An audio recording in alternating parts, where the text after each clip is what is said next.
ಹರಿ ಓಂ ಶ್ರೀ ಗುರುಭ್ಯೋ ನಮಃ. ಐತ್ಸ ಕರಾಡ ವಿಶ್ವ ವೆಬಿನಾರ್ ಆಸ 23ನೇ ಸಂಚಿಕೆಕ ಆನ್ಲೈನ್ ಜಾಯಿನ್ ದಲ್ಲ ಹಕ್ಕಡ ಕರಾಡ ಬಂಧುಂಕ ಸುಸ್ವಾಗತ. ಕಾರ್ಯಕ್ರಮ ಹುಳ್ಳೆ ಹರಪಶಿ ಪುಡೆ ದೇವಾತ ಅನುಗ್ರಹ ಪಡೆಪುಂಗಣ್ಯ. ಇದೀಗ ನಮ್ಮ ಮುಂದೆ ಪ್ರಾರ್ಥನೆ ಸಲ್ಲಿಸಲಿದ್ದಾರೆ ಕುಮಾರಿ ಅನಘಾ ಕಶೆಕೊಡಿ. ಪ್ರಥಮ ವಂದನಾ ವಿಘ್ನ ವಿನಾಶ ಸಿಂಧೂರ ವದನ ವಿನಾಯಕ. ಪ್ರಥಮ ವಂದನಾ ವಿಘ್ನ ವಿನಾಶ ಸಿಂಧೂರ ವದನ ವಿನಾಯಕ. ಪಾರ್ವತಿ ನಂದನಾ ಗೌರಿ ಗಣೇಶ ಸಿಂಧೂರ ವದನ ವಿನಾಯಕ. ಸಿಂಧೂರ ವದನ ವಿನಾಯಕ. ಓಂಕಾರ ರೂಪ ಸಿದ್ಧಿ ವಿನಾಯಕ ಶ್ಯಾಮಲ ಕರ್ಣ ಲಂಬೋದರ ಪಾಪವಿದೂರ ಪಾವನ ಚರಣ ಸಿಂಧೂರ ವದನ ವಿನಾಯಕ. ಸಿಂಧೂರ ವದನ ವಿನಾಯಕ. ಪರಬ್ರಹ್ಮ ರೂಪ ಬುದ್ಧಿ ಪ್ರದಾಯಕ ಭಕ್ತ ಗಣನಾಯಕ ನಾಗಾಭರಣ ಮೂಷಿಕ ವಾಹನ ಸಿಂಧೂರ ವದನ ವಿನಾಯಕ. ಸಿಂಧೂರ ವದನ ವಿನಾಯಕ.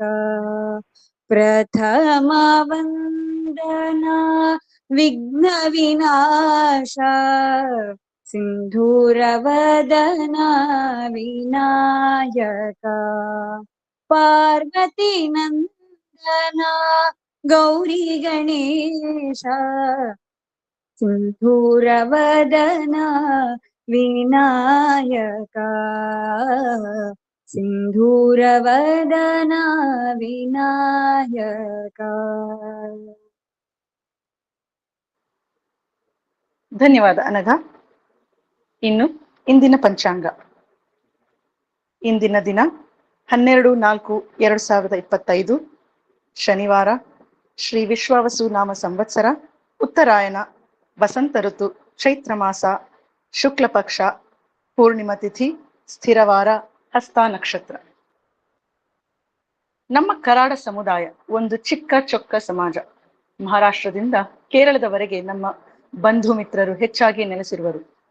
ಆದರೆ ಕಳೆದ 60-70 ವರ್ಷಗಳಲ್ಲಿ ಕೆಲಸ ಅಥವಾ ಉದ್ಯೋಗ, ವಿದ್ಯಾಭ್ಯಾಸದ ಸಲುವಾಗಿ ನಮ್ಮವರು ಇನ್ನಷ್ಟು ದೂರದ ಊರುಗಳಿಗೆ, ವಿದೇಶಗಳಿಗೆ ಹೋಗಿ ನೆಲೆಸಿದ್ದಾರೆ. ಹೀಗೆ ಹಲವಾರು ದಿಕ್ಕಿನಲ್ಲಿ ಹಬ್ಬಿರುವ ನಮ್ಮ ಸಮಾಜ ಬಾಂಧವರನ್ನು ಒಟ್ಟುಗೂಡಿಸಲು ಒಂದು ಪ್ರಯತ್ನ ಕರಾಡ ವಿಶ್ವ ವೆಬಿನಾರ್. ಈ ಸರಣಿಯಲ್ಲಿ ಆಧ್ಯಾತ್ಮ ಚಿಂತನೆಯೊಂದಿಗೆ ನಮ್ಮೊಟ್ಟಿಗೆ ಇವತ್ತು ಶ್ರೀಮತಿ ಚೇತನಾ ಶ್ರೀಕೃಷ್ಣ ಭಟ್ ಆವಳಮಠ ಇವರು ಸೇರಿದ್ದಾರೆ. ಇದೀಗ ಕಶೆಕೊಡಿ ಸುಧಕ್ಕ ಇವರ ಕಿರುಪರಿಚಯವನ್ನು ನೀಡುವರು. ಎಲ್ರಿಗೂ ನಮಸ್ಕಾರ. ಇವತ್ತಿನ ಕರಾಡ ವಿಶ್ವ ವೆಬಿನಾರ್ನ ಸಂಪನ್ಮೂಲ ವ್ಯಕ್ತಿ ಶ್ರೀಮತಿ ಚೇತನಾ ಶ್ರೀಕೃಷ್ಣ ಭಟ್ ಆವಳಮಠ. ಇವರು ನೇಜಿಕಾರು ಪಂಜಿಕುಂಜೆ ಗೀತಾ ಭಟ್ ಮತ್ತು ಪ್ರಭಾಕರ ಭಟ್ರ ಮಗಳು. ಪ್ರಸ್ತುತ ಮಂಗಳೂರಿನಲ್ಲಿರುವ ಶ್ರೀಕೃಷ್ಣ ಭಟ್ ಆವಳಮಠ ಇವರ ಪತ್ನಿ, ಸದ್ಗೃಹಿಣಿ. ಹುಟ್ಟಿದ್ದು ಬೆಳೆದದ್ದು ಕನ್ಯಾನ ಹತ್ತಿರದ ಅವರ ಸೋದರ ಮಾವ ಗಣಪತಿ ಭಟ್ರವರ ಮನೆಯಲ್ಲಿ.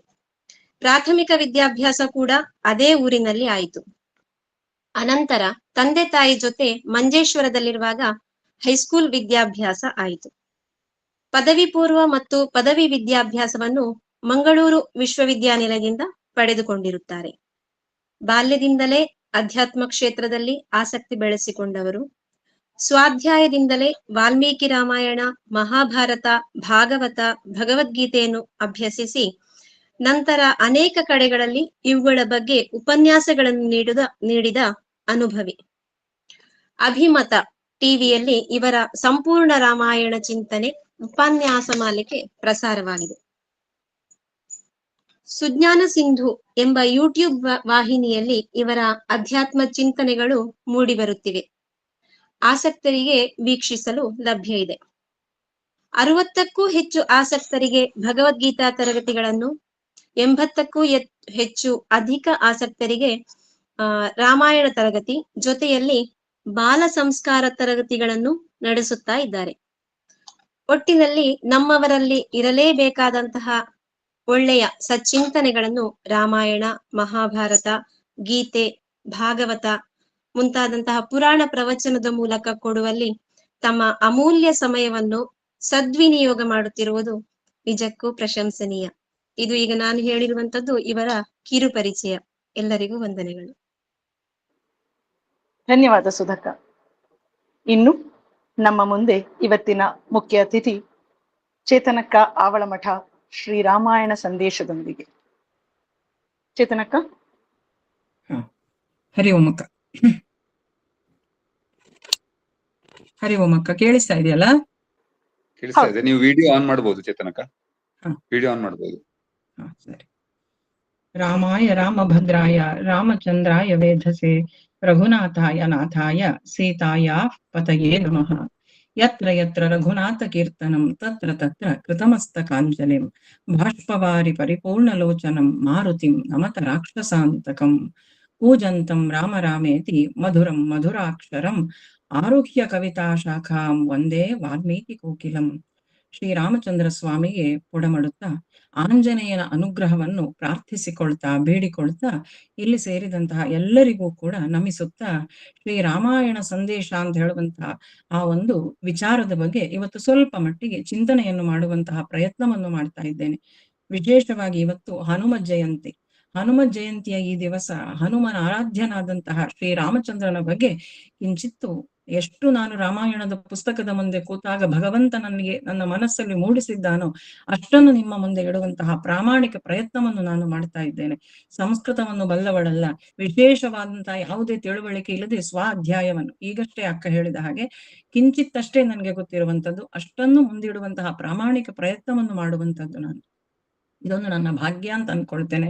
ಹನುಮ ಜಯಂತಿ ದಿವಸ ಈ ಭಾಗ್ಯ ಒದಗಿ ಬಂದಿದೆ ಅಂತ ಹೇಳುವಂಥದ್ದು ಸಂತೋಷದ ವಿಷಯ. ಇನ್ನು ರಾಮಾಯಣ ಅಂತ ಹೇಳಿದ್ರೆ ರಾಮನ ದಾರಿ, ರಾಮ ನಡೆದು ಬಂದಂತಹ ದಾರಿ ಅಂತ. ರಾಮ ತಾನು ನಡೆದು ನಮ್ಮೆಲ್ಲರಿಗೂ ಕೂಡ ಇದೇ ರೀತಿಯಾಗಿ ನಡೆಯಿರಿ ಅಂತ ತೋರಿಸಿಕೊಟ್ಟಂತಹ ದಾರಿ ಇದ್ರೆ ಅದು ರಾಮಾಯಣ. ರಾಮಾಯಣವನ್ನು ಪೂರ್ತಿಯಾಗಿ ಅರಿತವರಿಲ್ಲ. ಯಾಕೆಂದ್ರೆ ಅದು ಅಷ್ಟೊಂದು ಗಾಢವಾದದ್ದು ಹಾಗೂ ಹಾಗೆಯೇ ಗೂಢವಾದದ್ದು ಕೂಡ. ನಾವು ಯಾವುದೇ ಪೂರ್ವಾಗ್ರಹವನ್ನು ಇಟ್ಟುಕೊಂಡು ರಾಮಾಯಣವನ್ನು ನೋಡಿದೆವು ಅಂತ ಹೇಳಿ ಆದ್ರೆ, ಅದರೊಳಗೆ ಪ್ರವೇಶ ಮಾಡಿದೆವು ಅಂತ ಆದ್ರೆ ನಮಗೆ ಪೂರ್ತಿಯಾಗಿ ರಾಮನ ಅನುಗ್ರಹವು ಪ್ರಾಪ್ತವಾಗ್ಲಿಕ್ಕಿಲ್ಲ. ಯಾವುದೇ ಪೂರ್ವಾಗ್ರಹ ಇಲ್ಲದೆ ಯಾವ ರೀತಿಯಾಗಿ ಮಗುವೊಂದು ತನ್ನ ಅಜ್ಜನ ತೊಡೆಯ ಮೇಲೆ ಕೂತುಕೊಂಡು ಕಥೆಯನ್ನು ಕೇಳುತ್ತದೋ ಹಾಗೆ ವಾಲ್ಮೀಕಿಗಳ ತೊಡೆಯೇರಿ ಕೂತುಕೊಂಡು ನಾವು ಆಲಿಸಿದೆವು ಅಂತ ಹೇಳಿ ಆದ್ರೆ ಆ ರಾಮಾಯಣದ ಆ ಶ್ರೀರಾಮನ ಅನುಗ್ರಹ ನಮಗೆ ಖಂಡಿತವಾಗಿಯೂ ಆಗುತ್ತದೆ. ರಾಮಾಯಣದಲ್ಲಿ ಅನೇಕಾನೇಕ ಸಂದೇಶಗಳು ನಮಗೆ ನಮ್ಮ ರಾಮ ಹಾಗೂ ಕೃಷ್ಣರು ಇಲ್ಲದೆ ಇದ್ದಂತಹ ಒಂದು ಜೀವನವನ್ನೇ ನಮ್ಮಿಂದ ಊಹಿಸಿಕೊಳ್ಳಿಕ್ಕೆ ಸಾಧ್ಯ ಇಲ್ಲ. ಭಾರತ ದೇಶದಲ್ಲಿ ರಾಮ ಕೃಷ್ಣರು ಆಗಿ ಹೋಗಿದ್ದಾರೆ ಅಂತ ಹೇಳುವಂಥದ್ದು ನಮ್ಮ ಅತ್ಯಂತ ಸಂತೋಷದ ವಿಚಾರ ನಮಗೆ. ಹಾಗಿದ್ದಾಗ ನಾವು ಭಾರತೀಯರಾಗಿ ನಾವು ರಾಮಾಯಣವನ್ನು ಅರಿತುಕೊಳ್ಬೇಕು, ತಿಳಿದುಕೊಳ್ಬೇಕು. ಕೇವಲ ನಾವು ಜೈ ಶ್ರೀರಾಮ್ ಅಂತ ಹೇಳುವಂತಹ ಘೋಷಣೆಯನ್ನು ಮಾಡ್ತೇವೆ ಅಷ್ಟೇ ಸಾಲದು. ರಾಮ ನಮ್ಗೆ ಕೊಟ್ಟಂತಹ ಸಂದೇಶಗಳು ಏನು, ರಾಮಾಯಣ ನಮ್ಗೆ ಏನು ಹೇಳುತ್ತದೆ ಅಂತ ಹೇಳುವಂಥದ್ದನ್ನು ನಾವು ತಿಳ್ಕೊಳ್ಬೇಕು. ರಾಮನ ಬಗ್ಗೆ ಇವತ್ತು ನಾವು ತುಂಬಾ ತಪ್ಪು ಕಲ್ಪನೆಗಳನ್ನು ನಾವು ಕೇಳ್ತೇವೆ. ನಾವು ಎಲ್ಲಿ ಹೊರಗಡೆ ಹೋದ್ರೂ ಕೂಡ ರಾಮ ಅಂತ ಹೇಳಿದ್ರೆ ಇವತ್ತು ರಾಜಕೀಯ ದೇವರಾಗಿ ಮಾರ್ಪಾಡಾಗಿ ಬಿಟ್ಟಿದೆ. ಇದು ನಮ್ಮೆಲ್ಲರ ದೌರ್ಭಾಗ್ಯ. ಆದ್ರೆ ಹಾಗಾಗದೆ ರಾಮಾವತಾರದ ಉದ್ದೇಶಗಳು ಏನು ಅಂತ ಹೇಳುವಂಥದ್ದನ್ನು ನಾವು ತಿಳ್ಕೊಳ್ಬೇಕು. ಭಗವಂತ ಮಹಾವಿಷ್ಣು 24 ಬಾರಿ ಅವತಾರ ಮಾಡಿದ್ದಾನೆ ಅಂತ ನಮ್ಗೆ ಭಾಗವತ ಪುರಾಣ ಹೇಳಿದ್ರೆ, ನಾವು ದಶಾವತಾರಗಳು ನಮಗೆ ಅತ್ಯಂತ ಹೆಚ್ಚು ಪರಿಚಿತವಾಗಿರುವಂಥದ್ದು. ಆ ದಶಾವತಾರಗಳ ಪೈಕಿ ಅನೇಕ ಅವತಾರಗಳು ಕೆಲವೊಂದು ಉದ್ದೇಶಗಳ ಪೂರ್ಣತೆಗಾಗಿ ಆದವು, ಹಾಗೂ ಆ ಉದ್ದೇಶ ಪೂರ್ಣವಾದ ಕೂಡಲೇ ಮರೆಯಾದಂತಹ ಅವತಾರಗಳು, ಕೂರ್ಮಾವತಾರ ಇರ್ಬೋದು, ಮತ್ಸ್ಯಾವತಾರ, ನರಸಿಂಹಾವತಾರ, ಇದೆಲ್ಲವೂ ಕೂಡ ಆ ಕ್ಷಣಕ್ಕೆ ಬಂದದ್ದು ಉದ್ದೇಶ ಪೂರ್ಣವಾದ ಕೂಡಲೇ ಮತ್ತೆ ಇಲ್ಲ. ಆದ್ರೆ ರಾಮಾವತಾರ ಹಾಗೂ ಕೃಷ್ಣಾವತಾರ ಹಾಗಲ್ಲ, ಭೂಮಿಯಲ್ಲಿ ಅವತಾರ ಮಾಡಿ ಒಂದಷ್ಟು ಕಾಲ ಈ ಭೂಮಿಯಲ್ಲೇ ಇದ್ದು ನಮ್ಮೆಲ್ಲರಿಗೂ ಕೂಡ ಸಂದೇಶಗಳನ್ನು ಕೊಟ್ಟು ಹೀಗೆ ಬದುಕಿ ಅಂತ ಹೇಳಿ ಹೋದಂತಹ ಅವತಾರಗಳು ಭಗವಂತನದ್ದಿದ್ರೆ ಅದು ರಾಮಾವತಾರ ಹಾಗೂ ಕೃಷ್ಣಾವತಾರ ಅಂತ. ರಾಮಾಯಣ ಅಂತ ಹೇಳಿದ್ರೆ ಅದು ನಾವೀಗ್ಲೇ ಹೇಳಿದ ಹಾಗೆ ರಾಮ ನಡೆದ ದಾರಿ. ಭಗವಂತ ಅವತಾರ ಮಾಡಿ ಬಂದಿದ್ದಕ್ಕೆ ಉದ್ದೇಶಗಳಿರ್ತದೆ, ಆತನಿಗೆ ಕಾರ್ಯಗಳು ಉಂಟು. ಎರಡು ಕಾರ್ಯಗಳು ಅಂತ ಹೇಳ್ತಾರೆ, ಒಂದು ಜ್ಞಾನ ಕಾರ್ಯ, ಮತ್ತೊಂದು ಬಲ ಕಾರ್ಯ ಅಂತ. ಜ್ಞಾನ ಕಾರ್ಯ ಅಂತ ಹೇಳಿದ್ರೆ ಭಗವಂತ ಅವತಾರ ಮಾಡಿ ಬಂದು ಜ್ಞಾನವನ್ನು ಹೆಚ್ಚಿಸುವಂತಹ ಕೆಲಸವನ್ನು ಮಾಡುವಂಥದ್ದು. ಇನ್ನೊಂದು ಬಲ ಕಾರ್ಯ ಅಂದ್ರೆ ಹಾಗೆಲ್ಲ ತುಂಬಿಕೊಂಡಿದ್ದಂತಹ ದುಷ್ಟರನ್ನೆಲ್ಲ ಸಂಹಾರ ಮಾಡಿ ಭೂಮಿಯಲ್ಲಿ ಧರ್ಮ ಸಂಸ್ಥಾಪನೆಯನ್ನು ಮಾಡ್ಲಿಕ್ಕೆ, ಸುಖ ಶಾಂತಿಯನ್ನು ನೆಲೆಸುವಂತೆ ಮಾಡ್ಲಿಕ್ಕೋಸ್ಕರ ಆದಂತಹ ಅವತಾರಗಳು. ಆ ಅವತಾರದ ಉದ್ದೇಶ ಬಲಕಾರ್ಯವಾಗಿರ್ತದೆ. ಶ್ರೀರಾಮಾವತಾರ ಬಲಕಾರ್ಯ ಆಗಿದ್ರೂ ಕೂಡ ರಾವಣ, ಕುಂಭಕರ್ಣ, ಅನೇಕ ರಾಕ್ಷಸರ ವಧೆಗಾಗಿ ಆದಂತ ಅವತಾರ ಆದ್ರೂ ಕೂಡ ಅಲ್ಲಿಯೂ ಜ್ಞಾನ ಕಾರ್ಯ ಇತ್ತು. ನಾವು ನೋಡಿದ್ರೆ ರಾಮಾವತಾರದಲ್ಲಿ ಭಗವಂತ ನಡೆದಂತಹ ಹಾದಿಗಳನ್ನು ನಾವು ನೋಡಿದ್ರೆ, ರಾಮಚಂದ್ರ ಸ್ವಾಮಿಯ ಜೀವನ ಹೇಗಿತ್ತು, ಅತ್ಯಂತ ಕಷ್ಟಕರವಾದಂತಹ ಜೀವನ. ನಾವು ನಮ್ಮ ಜೀವನದಲ್ಲಿ ಬಂದಂತಹ ಚಿಕ್ಕ ಪುಟ್ಟ ಸಮಸ್ಯೆಗಳಿಗೆ ನೊಂದುಕೊಳ್ಳುತ್ತೇವೆ, ಒದ್ದಾಡಿ ಬಿಡ್ತೇವೆ. ಆದ್ರೆ ಆ ಶ್ರೀರಾಮಚಂದ್ರ ಸ್ವಾಮಿಯ ಜೀವನದಲ್ಲಿ ಬಂದಂತಹ ಕಷ್ಟಗಳೇನು, ಆ ಕಷ್ಟಗಳಿಗೆಲ್ಲ ಆ ಪ್ರತಿಕ್ರಿಯೆ ಏನಿತ್ತು, ಹೇಗೆ ಪ್ರತಿಯೊಂದನ್ನು ತಾನು ನಿಭಾಯಿಸಿದ, ಇದೆಲ್ಲವನ್ನೂ ಕೂಡ ತಾನು ತೋರಿಸ್ತಾ ಅದೇ ರೀತಿಯಾಗಿ ನಡ್ಕೊಳ್ತಾ ನಮಗೆಲ್ಲರಿಗೂ ಕೂಡ ಹೀಗೆ ನಡೆಯಿರಿ ಅಂತ ಮಾದರಿಯಾಗಿ ಹೋದಂಥವನು ಶ್ರೀರಾಮಚಂದ್ರ ಅಂತ. ರಾಮಾಯಣ ನಾವು ಅನುಸಂಧಾನ ಮಾಡ್ತಾ ಹೋದ್ರೆ ನಮಗೆ ಪುರುಷಾರ್ಥಗಳನ್ನು ದೊರಕಿಸಿ ಕೊಡ್ತದೆ. ಧರ್ಮ, ಅರ್ಥ, ಕಾಮ, ಮೋಕ್ಷಗಳನ್ನು ರಾಮಾಯಣ ನಮಗೆ ತಂದು ಕೊಡ್ತದೆ ಅಂತ ಹೇಳುವಂಥದ್ದು.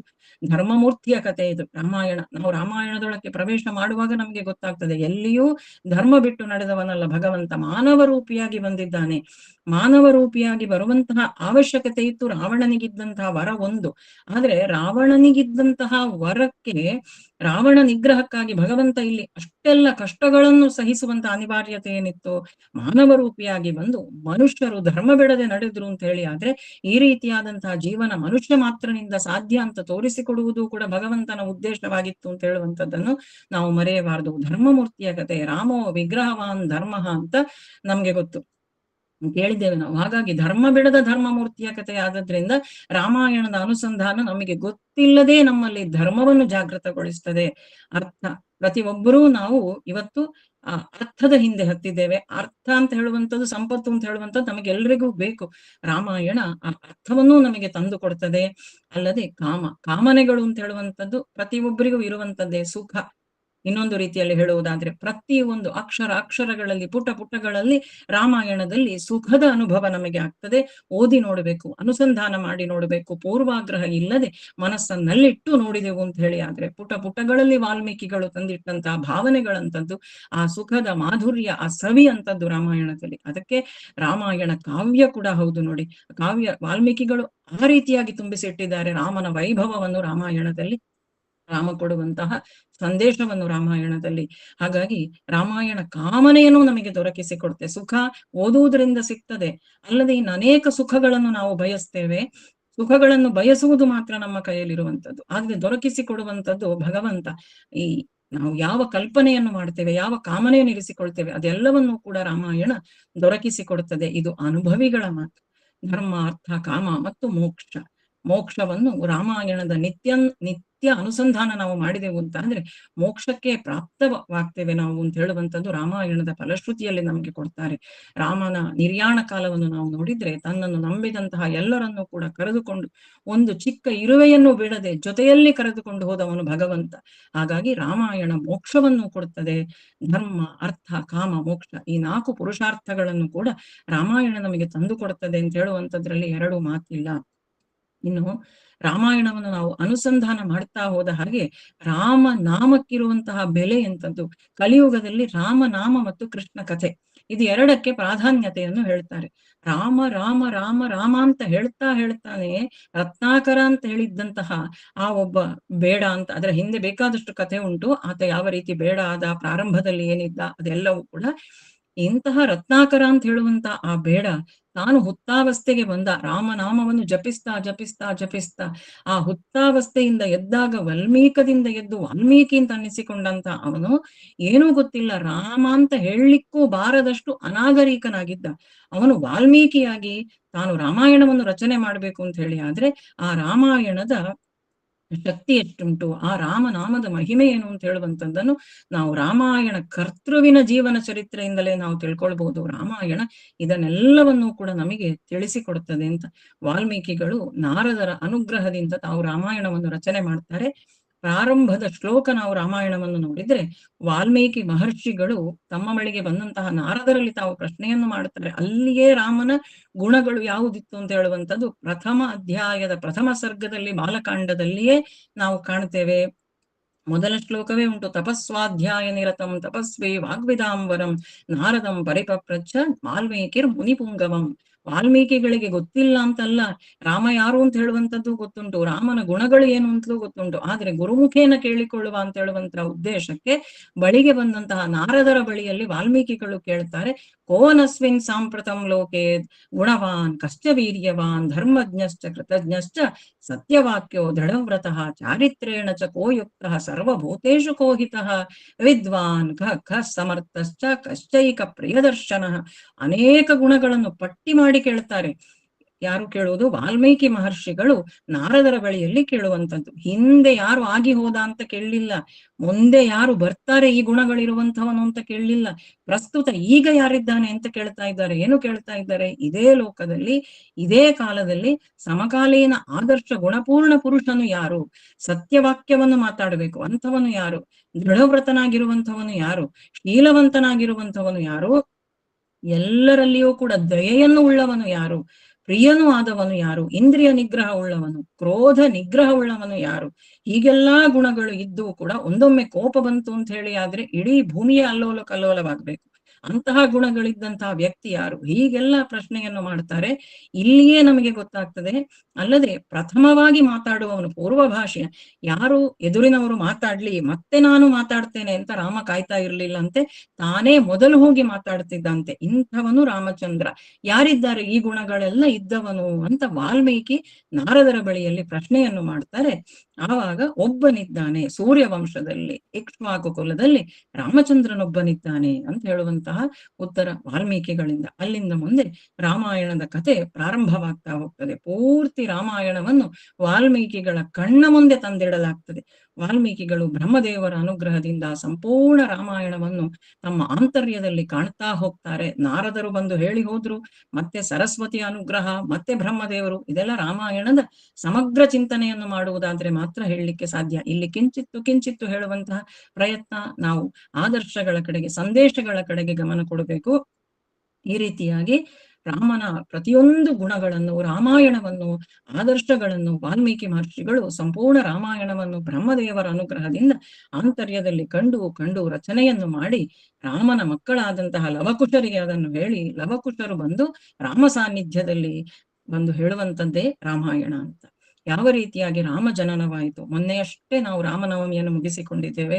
ಅತ್ಯಂತ ಸಂತೋಷದಿಂದ ಸಂಭ್ರಮದಿಂದ ರಾಮ ಜನನವನ್ನು ನಾವು ಆಚರಿಸಿಕೊಂಡಿದ್ದೇವೆ, ರಾಮ ಜನ್ಮದಿನವನ್ನು.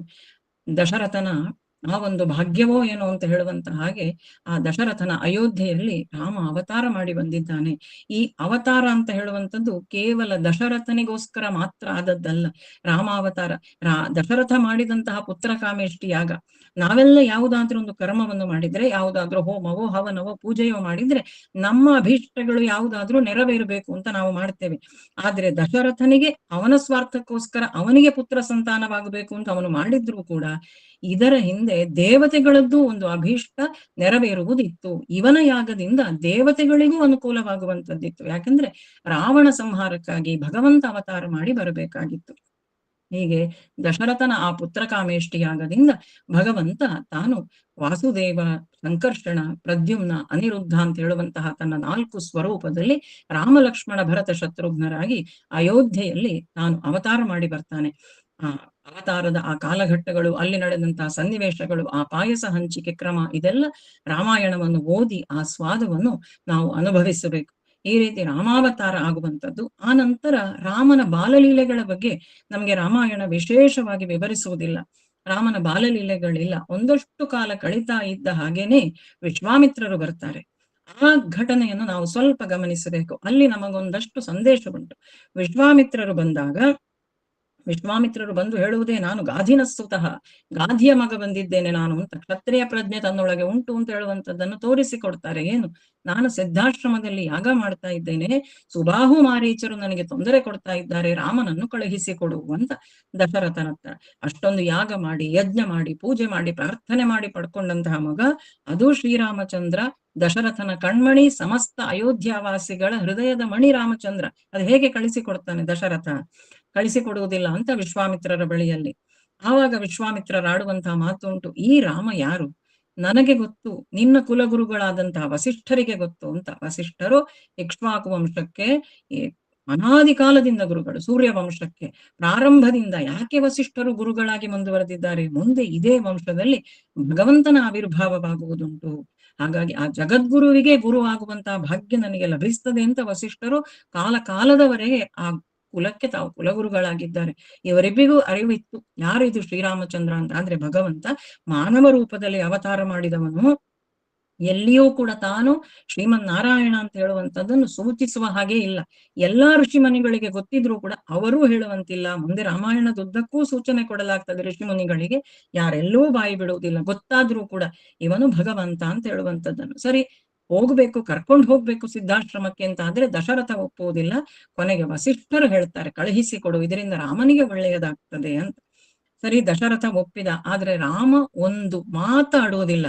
ಯಾಕೆ? ಅಷ್ಟು ದಿವಸಗಳ ಕಾಲ ಈ ಅರಮನೆಯ ಸುಪ್ಪತ್ತಿಗೆಯಲ್ಲಿದ್ದಂತಹ ಮಕ್ಕಳು, ಅರಮನೆಯ ವೈಭೋಗವನ್ನೇ ಅನುಭವಿಸಿದಂತಹ ಮಕ್ಕಳು, ತಂದೆ ಹೇಳಿದ್ದಾನೆ, ತಂದೆಗರೆ ಮನಸ್ಸು. ಸರಿ, ಗುರುಗಳು ಹೇಳಿದ್ದಾರೆ ಅಂತ ಆಗುವಾಗ ಒಂದು ತುಟಿಪಿಟಿ ಹೇಳದೆ ವಿಶ್ವಾಮಿತ್ರರ ಹಿಂದೆ ನಡೆದೇ ಬಿಡ್ತಾರೆ ಶ್ರೀರಾಮ ಲಕ್ಷ್ಮಣರು.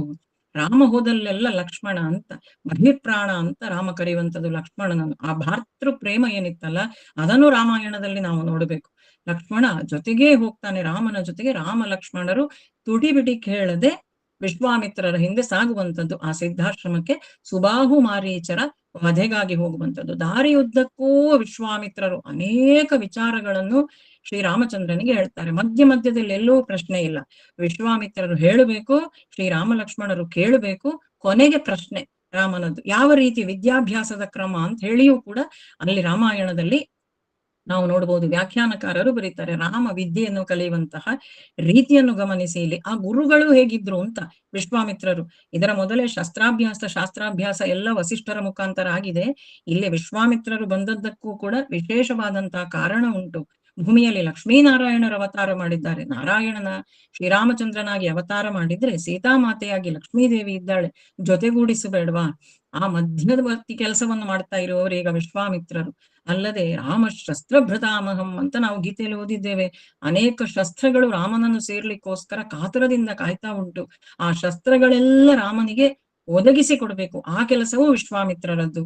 ಈ ಕಾರ್ಯಕ್ಕಾಗಿ ವಿಶ್ವಾಮಿತ್ರರು ಬಂದಿದ್ದಾರೆ. ಇನ್ನು ಸುಬಾಹು ಮಾರೀಚರನ್ನು ಕೊಲ್ಲಿಕ್ಕೆ ವಿಶ್ವಾಮಿತ್ರರಿಂದ ಆಗ್ಲಿಕ್ಕಿಲ್ಲ ಅಂತ ಹೇಳುವಂತಹ ಕಾರಣಕ್ಕೆ ಬಂದದ್ದಲ್ಲ, ಅವರಿಂದ ಆಗ್ತದೆ. ಆದ್ರೆ ಮಾನವ ರೂಪದಲ್ಲಿ ಬಂದಂತಹ ಭಗವಂತನ ಕಾರ್ಯವನ್ನು ಸಾಧನೆ ಮಾಡ್ಲಿಕ್ಕೋಸ್ಕರ ಈ ಋಷಿ ಮುನಿಗಳೆಲ್ಲರೂ ಕೂಡ ತಮ್ಮ ಸೇವೆಯನ್ನು ತಾವು ನೀಡ್ತಾ ಇದ್ದಾರೆ. ಭಗವಂತನಿಗೆ ಕರ್ಕೊಂಡು ಹೋಗ್ತಾ ಇದ್ದಾರೆ. ತರಗೆಲೆಯಲ್ಲಿ ಮಲಗಿದಂತಹ ಮಕ್ಕಳು ನಾವು ಗಮನಿಸಬೇಕು. ನಾವಾದ್ರೆ ಸುಖ ಸುಪ್ಪತ್ತಿಗೆ ಒಗ್ಗಿಕೊಂಡವರು ಒಮ್ಮಿಂದೊಮ್ಮೆಗೆ ಕಷ್ಟವನ್ನು ಸಹಿಸ್ಲಿಕ್ಕೆ ನಮ್ಮ ಮನಸ್ಸು ಸಿದ್ಧ ಇರುವುದಿಲ್ಲ. ಆದ್ರೆ ಈ ಮಕ್ಕಳು ತರಗೆಲೆಯಲ್ಲಿ ಮಲಗ್ತಾರೆ. ಮುಂಜಾನೆ ಎಬ್ಬಿಸ್ತಾ ವಿಶ್ವಾಮಿತ್ರರು ಹೇಳುವಂತಹ ಶ್ಲೋಕ ಇವತ್ತು ನಾವೆಲ್ಲರೂ ಸುಪ್ರಭಾತ ಹೇಳ್ತೇವೆ. ಆದ್ರೆ ಆ ಸುಪ್ರಭಾತದ ಕರ್ತೃ ವಿಶ್ವಾಮಿತ್ರರು ಅಂತ ಹೇಳುವಂಥದ್ದು ನಮ್ಮಲ್ಲಿ ಅನೇಕರಿಗೆ ಗೊತ್ತಿಲ್ಲ. ಕೌಸಲ್ಯ ಸುಪ್ರಜಾ ರಾಮ ಪೂರ್ವ ಸಂಧ್ಯಾ ಪ್ರವರ್ತದೆ ಉತ್ತಿಷ್ಠ ನರಶಾರ್ದೋಲಂ ಕರ್ತವ್ಯಂ ದೈವಮಾಹ್ನಿಕಂ ಅಂತ ಹೇಳ್ತಾರಲ್ಲ. ಎದ್ದೇಳು, ಮುಂಜಾನೆ ಆಯಿತು, ಎದ್ದು ನಿನ್ನ ಕೆಲಸವನ್ನು ಮಾಡು, ನಿನ್ನ ಸಂಧ್ಯಾವಂದನಾದಿಗಳನ್ನು ಮಾಡು ಅಂತ ಹೇಳುವಂಥದ್ದು ಒಂದರ್ಥ. ಆದ್ರೆ ನೀನು ಮಲಗಿದ್ರೆ ನಾವು ಮಾಡುವಂಥದ್ದು ಯಾರಿಗೆ ಅಂತ ಹೇಳುವಂಥದ್ದು ಇನ್ನೊಂದು. ಈ ರೀತಿಯಾಗಿ ಶ್ರೀರಾಮ ಲಕ್ಷ್ಮಣರನ್ನು ಎಬ್ಬಿಸಿ ಜೊತೆಗೆ ಕರ್ಕೊಂಡು ಹೋಗ್ತಾರೆ ವಿಶ್ವಾಮಿತ್ರರು.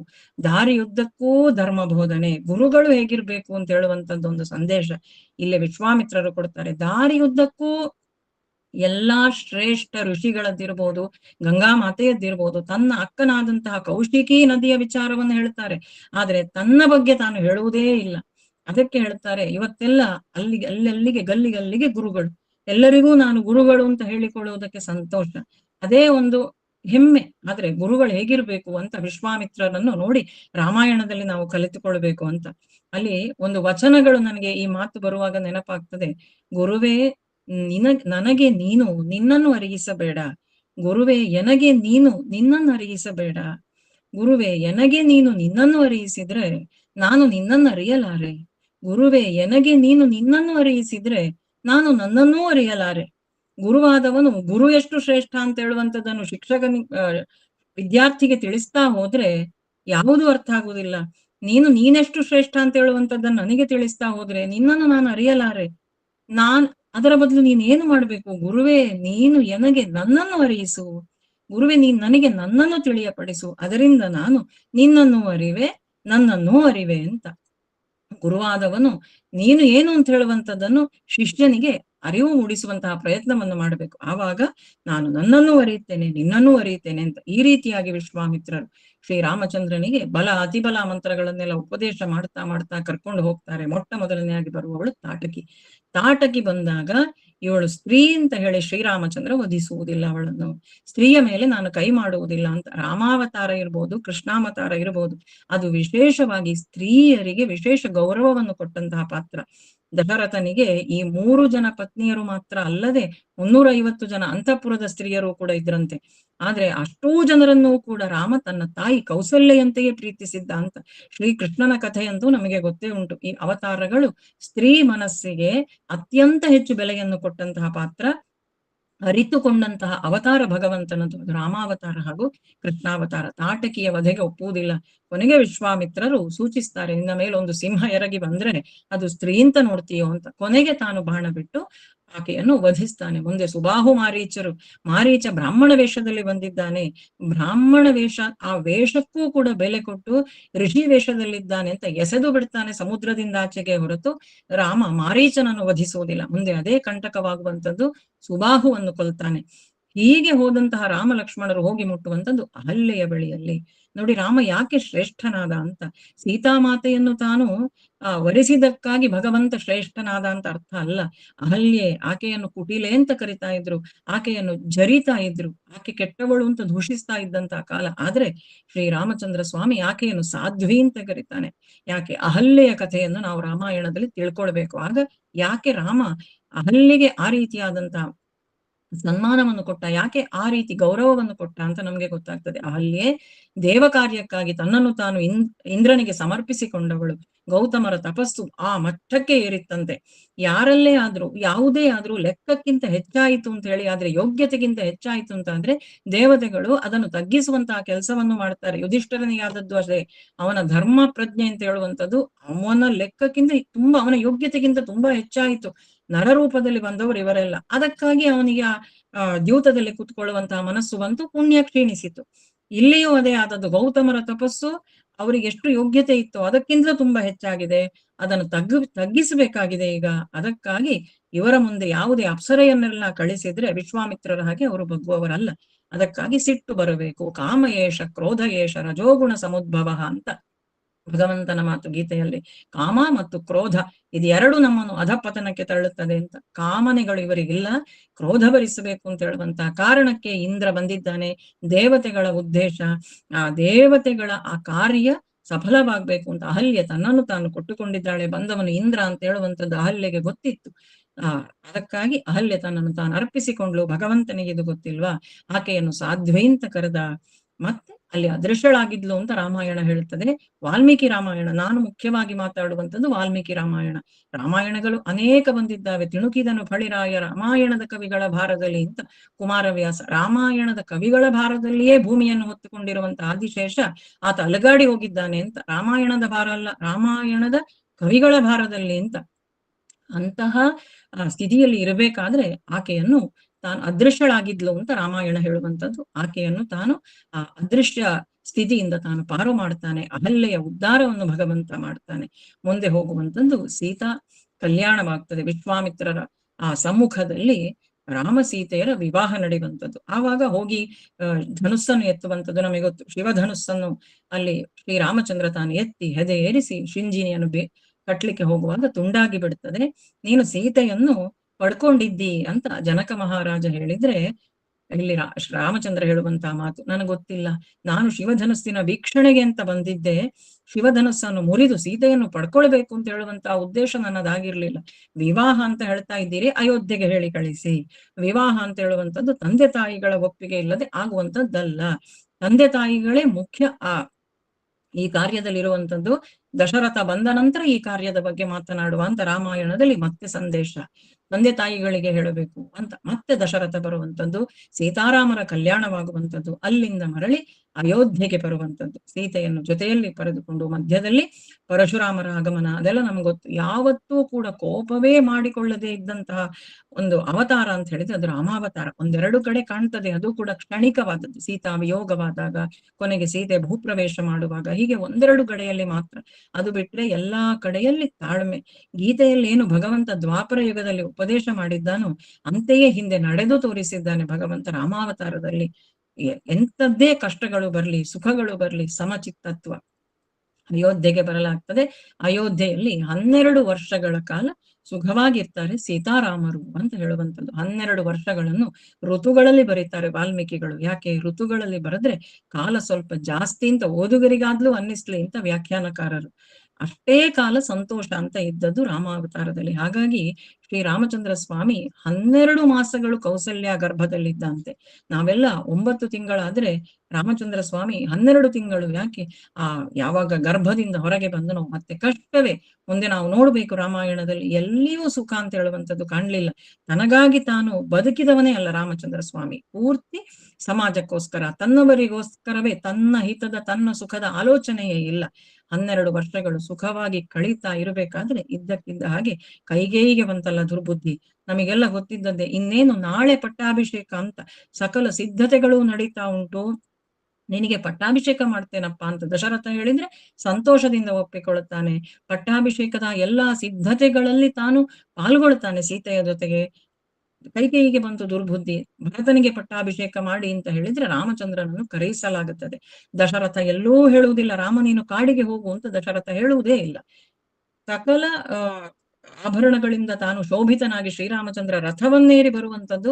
ಕೈಕೇಯಿಯ ಅಂತಃಪುರಕ್ಕೆ ಕೋಪಗ್ರಹದಲ್ಲಿ ಹೋಗಿ ಕೂತಿದ್ದಾಳೆ.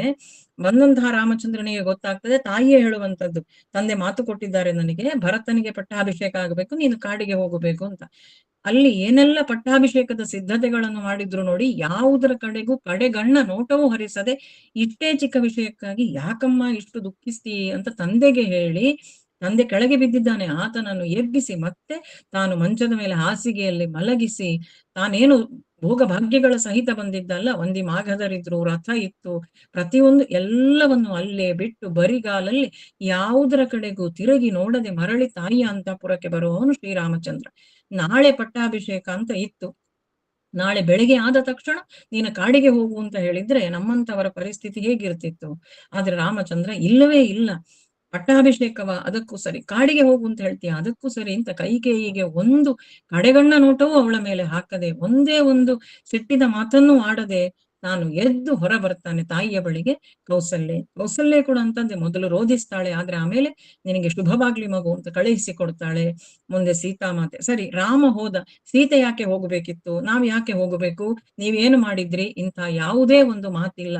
ರಾಮ ಕಾಡಿಗೆ ಹೊರಟ ಅಂತ ಹೇಳಿದ್ರೆ ಸೀತೆಯೂ ಕೂಡ ಜೊತೆಯಲ್ಲೇ ತಾನು ಹೊರಟು ಬಿಡ್ತಾಳೆ. ಇವರಿಬ್ರು ಹೋದ್ರು, ಸರಿ, ಪತ್ನಿ ಹಾಗೂ ಗಂಡ ಹೆಂಡತಿ ಪತಿ ಪತ್ನಿಯರು ಹೊರಟ್ರು. ಆದ್ರೆ ಲಕ್ಷ್ಮಣ ಆತನು ಹೊರಟು ನಿಲ್ತಾನೆ, ಬಹಿರ್ಪ್ರಾಣ. ರಾಮನಿಲ್ಲದೆ ಲಕ್ಷ್ಮಣ ಇಲ್ಲ. ನಾವು ಓದ್ಬೇಕು ರಾಮಾಯಣದ ಪುಟಗಳಲ್ಲಿ ಆ ರಾಮ ಲಕ್ಷ್ಮಣರ ಸಂವಾದ ಹೇಗಿತ್ತು. ರಾಮ ಎಷ್ಟು ಶಾಂತಿ ಪ್ರಿಯನೋ, ಎಷ್ಟು ಸಮಚಿತ್ತತ್ವವೋ, ಅದಕ್ಕೆ ಸರಿ ವಿರುದ್ಧ ಲಕ್ಷ್ಮಣ ಅಂದ್ರೆ ಸಿಟ್ಟು, ನಿಗಿ ಕೆಂಡ. ಆದಿಶೇಷನ ಅವತಾರ ಅದು. ಸಿಟ್ಟು ಬರ್ತದ ಅವನಿಗೆ. ಸಿಟ್ಟಿನಲ್ಲಿ ನಾನು ತಂದೆ ಆದ್ರೇನು ತಾಯಿ ಆದ್ರೇನು ಬಿಡುವುದಿಲ್ಲ, ಅವರನ್ನು ವಿರೋಧಿಸ್ತೇನೆ ನಾನು ಅಂತ. ಆದ್ರೆ ಅವನನ್ನೂ ಶಾಂತಗೊಳಿಸುವಂಥದ್ದು ರಾಮಚಂದ್ರ ಸ್ವಾಮಿ. ಮುಂದೆ ಬರುವಂಥದ್ದು, ಇವರು ಕಾಡಿಗೆ ಹೊರಟ್ರೆ ಸುಮಿತ್ರಾದೇವಿಯ ಮಾತನ್ನು ನಾವು ಗಮನಿಸಬೇಕು.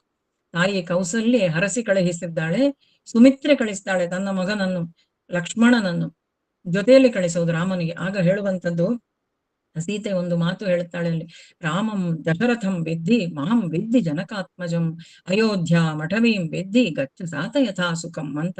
ರಾಮನಲ್ಲಿ ದಶರಥನನ್ನು ಕಾಣು, ಸೀತೆಯಲ್ಲಿ ನನ್ನನ್ನು ಕಾಣು, ಅಯೋಧ್ಯೆಯನ್ನು ಅಟವಿಯಲ್ಲಿ ಕಾಣು, ಹಾಗೂ ಗಚ್ಚದಾತ ಯಥಾ ಸುಖಂ, ಸಂತೋಷವಾಗಿ ಹೋಗಿ ಬಾ. ರಾಮನ ಮೇಲೆ ಯಾವುದೇ ಕೆಟ್ಟ ಘಟನೆಗಳು ಸಂಭವಿಸ್ಲಿ, ಅವನಿಗೆ ಯಾವುದೇ ಪ್ರಹಾರಗಳಾಗ್ಲಿ, ಮೊದಲು ನೀನಿರ್ಬೇಕಲ್ಲಿ, ನಿನ್ನನ್ನು ಮುಟ್ಟಿ ಆ ಕಷ್ಟ ಬರಬೇಕು ರಾಮನ ಹತ್ರ ಅಂತ ಹೇಳಿ ಕಳಿಸುವವಳು ಸುಮಿತ್ರಾದೇವಿ. ಹೀಗೆ ಹೋಗುವವರು ರಾಮ ಲಕ್ಷ್ಮಣರು. ಆ ಹೋಗಬೇಕಾದ್ರೆ ಆ ಅಯೋಧ್ಯೆ ಹೇಗಿತ್ತು ಅಂತ, ರಾಮನಿಗೆ ಎಷ್ಟು ರಾಮನನ್ನು ಪ್ರೀತಿ ಮಾಡ್ತಾ ಇದ್ರು ಅಯೋಧ್ಯಾವಾಸಿಗಳು, ಅದನ್ನೆಲ್ಲ ರಾಮಾಯಣ ನಮ್ಗೆ ಹೇಳ್ತದೆ. ಎಲ್ಲರೂ ಸಮಸ್ತ ಅಯೋಧ್ಯೆ ರಾಮನ ಹಿಂದೆ, ದಶರಥನಿಗಿಂತ ಹೆಚ್ಚು ಪ್ರೀತಿ ಮಾಡ್ತಾ ಇದ್ದದ್ದು ಅಯೋಧ್ಯೆ ರಾಮನನ್ನು ಅಂತ. ರಾಮನಿಲ್ಲದ ಅಯೋಧ್ಯೆ ಯಾರಿಗೂ ಬೇಡ, ಎಲ್ಲರೂ ರಾಮನ ಜೊತೆಯಲ್ಲಿ. ಕೊನೆಗೆ ಎಲ್ಲರನ್ನೂ ಕರ್ಕೊಂಡೇ ಬರ್ತಾನೆ, ಆದ್ರೆ ಅರ್ಧದಲ್ಲಿ ಬಿಟ್ಟು ಮುಂದೆಗೆ ಹೋಗ್ತಾನೆ. ನನ್ನ ಕಷ್ಟ ಇವರಿಗೆಲ್ಲ ಬೇಡ ಅಂತ, ವನವಾಸ ನನಗೆ ಮಾತ್ರ. ಈ ಸಂದರ್ಭದಲ್ಲಿ ಭರತ ಶತ್ರುಘ್ನರಲ್ಲಿ ಇಲ್ಲ, ಅದೆಲ್ಲ ನಾವು ಗಮನಿಸಬೇಕು. ಹೀಗೆ ಮುಂದೆ ಬಂದ್ರೆ ರಾಮ ಅಲ್ಲಿ ಪ್ರಥಮವಾಗಿ ಭಾರದ್ವಾಜರ ಆಶ್ರಮವನ್ನೆಲ್ಲ ಬಿಟ್ಟು ಮುಂದೆ ಬರುವಂತದ್ದು ಗುಹ ಅಂತ ಹೇಳುವಂತವನೊಬ್ಬ ಕಾಡಿನ ಬೇಡ ನಿಷಾದ ರಾಜ, ಆತ ಭೇಟಿಯಾಗ್ತಾನೆ. ಆ ಗುಹನ ಮತ್ತು ರಾಮನ ಭೇಟಿ ಹೇಗಿತ್ತು ಅಂತ ರಾಮಾಯಣದಲ್ಲಿ ವಾಲ್ಮೀಕಿಗಳದನ್ನು ನಮ್ಗೆ ತೋರಿಸಿಕೊಡ್ತಾರೆ. ಅಷ್ಟೊಂದು ತುಂಬಾ ಸಂವೇದನಾಶೀಲವಾದಂತಹ ಆ ಮಾತುಗಳೆಲ್ಲ ಕಣ್ಣ ನೀರು ಬರ್ತದೆ. ರಾಮಾಯಣವನ್ನು ನಾವು ಓದಬೇಕಾದ್ರೆ ಪುಟಗಳಲ್ಲಿ ಮನಸ್ಸೊಂದು ರೀತಿ ಆರ್ದ್ರಗೊಳ್ತದೆ ನಮ್ಮದು. ನಮ್ಮಲ್ಲಿ ಎಷ್ಟು ಮನುಷ್ಯತ್ವ ಜಾಗೃತವಾಗಿ ಉಂಟು ಅಂತ ಹೇಳುವಂಥದ್ದನ್ನು ನಾವು ತಿಳ್ಕೊಳ್ಬೇಕು. ಯಾಕೆ ರಾಮಾಯಣ ಅಂತದ್ದ ಓದ್ತಾ ನಮ್ಗೆ ಕಣ್ಣ ನೀರು ಬರ್ಲಿಲ್ಲ ಅಂತಂದ್ರೆ ನಮ್ಮಲ್ಲಿ ಇನ್ನೂ ಮನುಷ್ಯತ್ವ ಉಂಟಾ ಅಂತ ಹೇಳುವಂತಹ ಪ್ರಶ್ನೆ ಮಾಡ್ಲೇಬೇಕು ನಾವು. ಆ ರೀತಿಯಾಗಿ ಗುಹನ ಭೇಟಿ, ಭಗವಂತ ಭಕ್ತಿಯಲ್ಲಿ ಯಾವತ್ತೂ ಜಾತಿಯನ್ನು ನೋಡುವುದಿಲ್ಲ. ಭಗವಂತನಿಗೆ ಬೇಕಾದದ್ದು ಭಕ್ತಿಯೇ ಹೊರತು ಜಾತಿಯಲ್ಲ. ಗುಹ ಕಾಡಿನ ನಿಷಾದ ರಾಜ, ಆತ ಕಾಡಲ್ಲೇ ಇದ್ದಾನೆ ರಾಮಚಂದ್ರನ ಭೇಟಿಗೆ ಅಂತ ತನ್ನ ನಿವಾಸದಿಂದ ಕಾಡಿಗೆ ಬಂದ ರಾಮಚಂದ್ರನ ಹತ್ರ ಬರುವಂತದ್ದು. ಆದ್ರೆ ರಾಮಚಂದ್ರ ಅಯೋಧ್ಯೆಯಿಂದ ಬಂದಿದ್ದಾನೆ, ಶೃಂಗವೇರಪುರ ಅಂತ ಹೇಳುವಂತಹ ಪ್ರದೇಶ. ಅಲ್ಲಿಗೆ ಬಂದಾಗ ರಾಮಚಂದ್ರನಾಡುವಂತಹ ಮಾತು ನೋಡಿ, ಎಷ್ಟು ದೂರದಿಂದ ನನಗಾಗಿ ಬಂದಿದ್ದೀಯಾ ಗೆಳೆಯ ಅಂತ ಆತನನ್ನು ತಬ್ಬಿ ಹಿಡಿದುಕೊಳ್ಳುವಂಥದ್ದು, ಆತ ಕೊಟ್ಟಂತಹ ಆತಿಥ್ಯವನ್ನು ತಾನು ಸ್ವೀಕರಿಸುವಂಥದ್ದು. ಆತ ನಾಗರಿಕ ಆಹಾರವನ್ನು ಕೊಟ್ರೆ ನಾಗರಿಕ ಆಹಾರ ರಾಮನಿಗೆ ನಿಷಿದ್ಧ, ಯಾಕೆಂದ್ರೆ ವನವಾಸಕ್ಕೆ ಅಂತ ಬಂದಿದ್ದಾನೆ. ಅದನ್ನೆಲ್ಲವನ್ನು ಬಿಟ್ಟು ತಾನು ಕಾಡಿನ ಕಂದಮೂಲಗಳನ್ನು ಸೇವಿಸ್ತಾನೆ ಭಗವಂತ. ರಾತ್ರಿ ಇಡೀ ಗುಹ ರಾಮನಿಗೆ ಕಾವಲನ್ನು ಕಾಯ್ತಾನೆ. ಅಲ್ಲಿ ನಾವು ಗಮನಿಸಬೇಕು, ಭಗವಂತನಿಗೆ ಭಕ್ತಿ ಒಂದು ಬಿಟ್ರೆ ಮತ್ತೇನೂ ಬೇಡ ಅಂತ.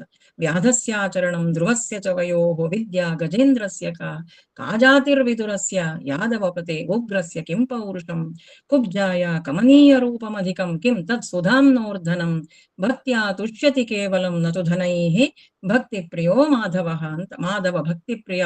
ಕುಬ್ಜೆಯಲ್ಲಿ ರೂಪವನ್ನು ನೋಡ್ಲಿಲ್ಲ, ಧ್ರುವನಲ್ಲಿ ವಯಸ್ಸನ್ನು ನೋಡ್ಲಿಲ್ಲ, ಗಜೇಂದ್ರನಲ್ಲಿ ಪ್ರಾಣಿ ಅಂತ ನೋಡ್ಲಿಲ್ಲ, ಈ ನಿಷಾದ ರಾಜನಲ್ಲಿ ಜಾತಿಯನ್ನು ನೋಡ್ಲಿಲ್ಲ, ಆ ಉಗ್ರಸೇನಲ್ಲಿ ವಯಸ್ಸನ್ನು ನೋಡ್ಲಿಲ್ಲ, ಸುಧಾಮನಲ್ಲಿ ಸಂಪತ್ತನ್ನು ನೋಡ್ಲಿಲ್ಲ. ಭಗವಂತನಿಗೆ ಭಕ್ತಿ ಮಾತ್ರ ಮುಖ್ಯವೇ ಹೊರತು ಇನ್ಯಾವುದೂ ಅಲ್ಲ ಅಂತ ಹೇಳುವಂತದ್ದನ್ನೇ ಈ ಅವತಾರ ಕಾಲದಲ್ಲಿ ತೋರಿಸಿಕೊಡ್ತಾನೆ.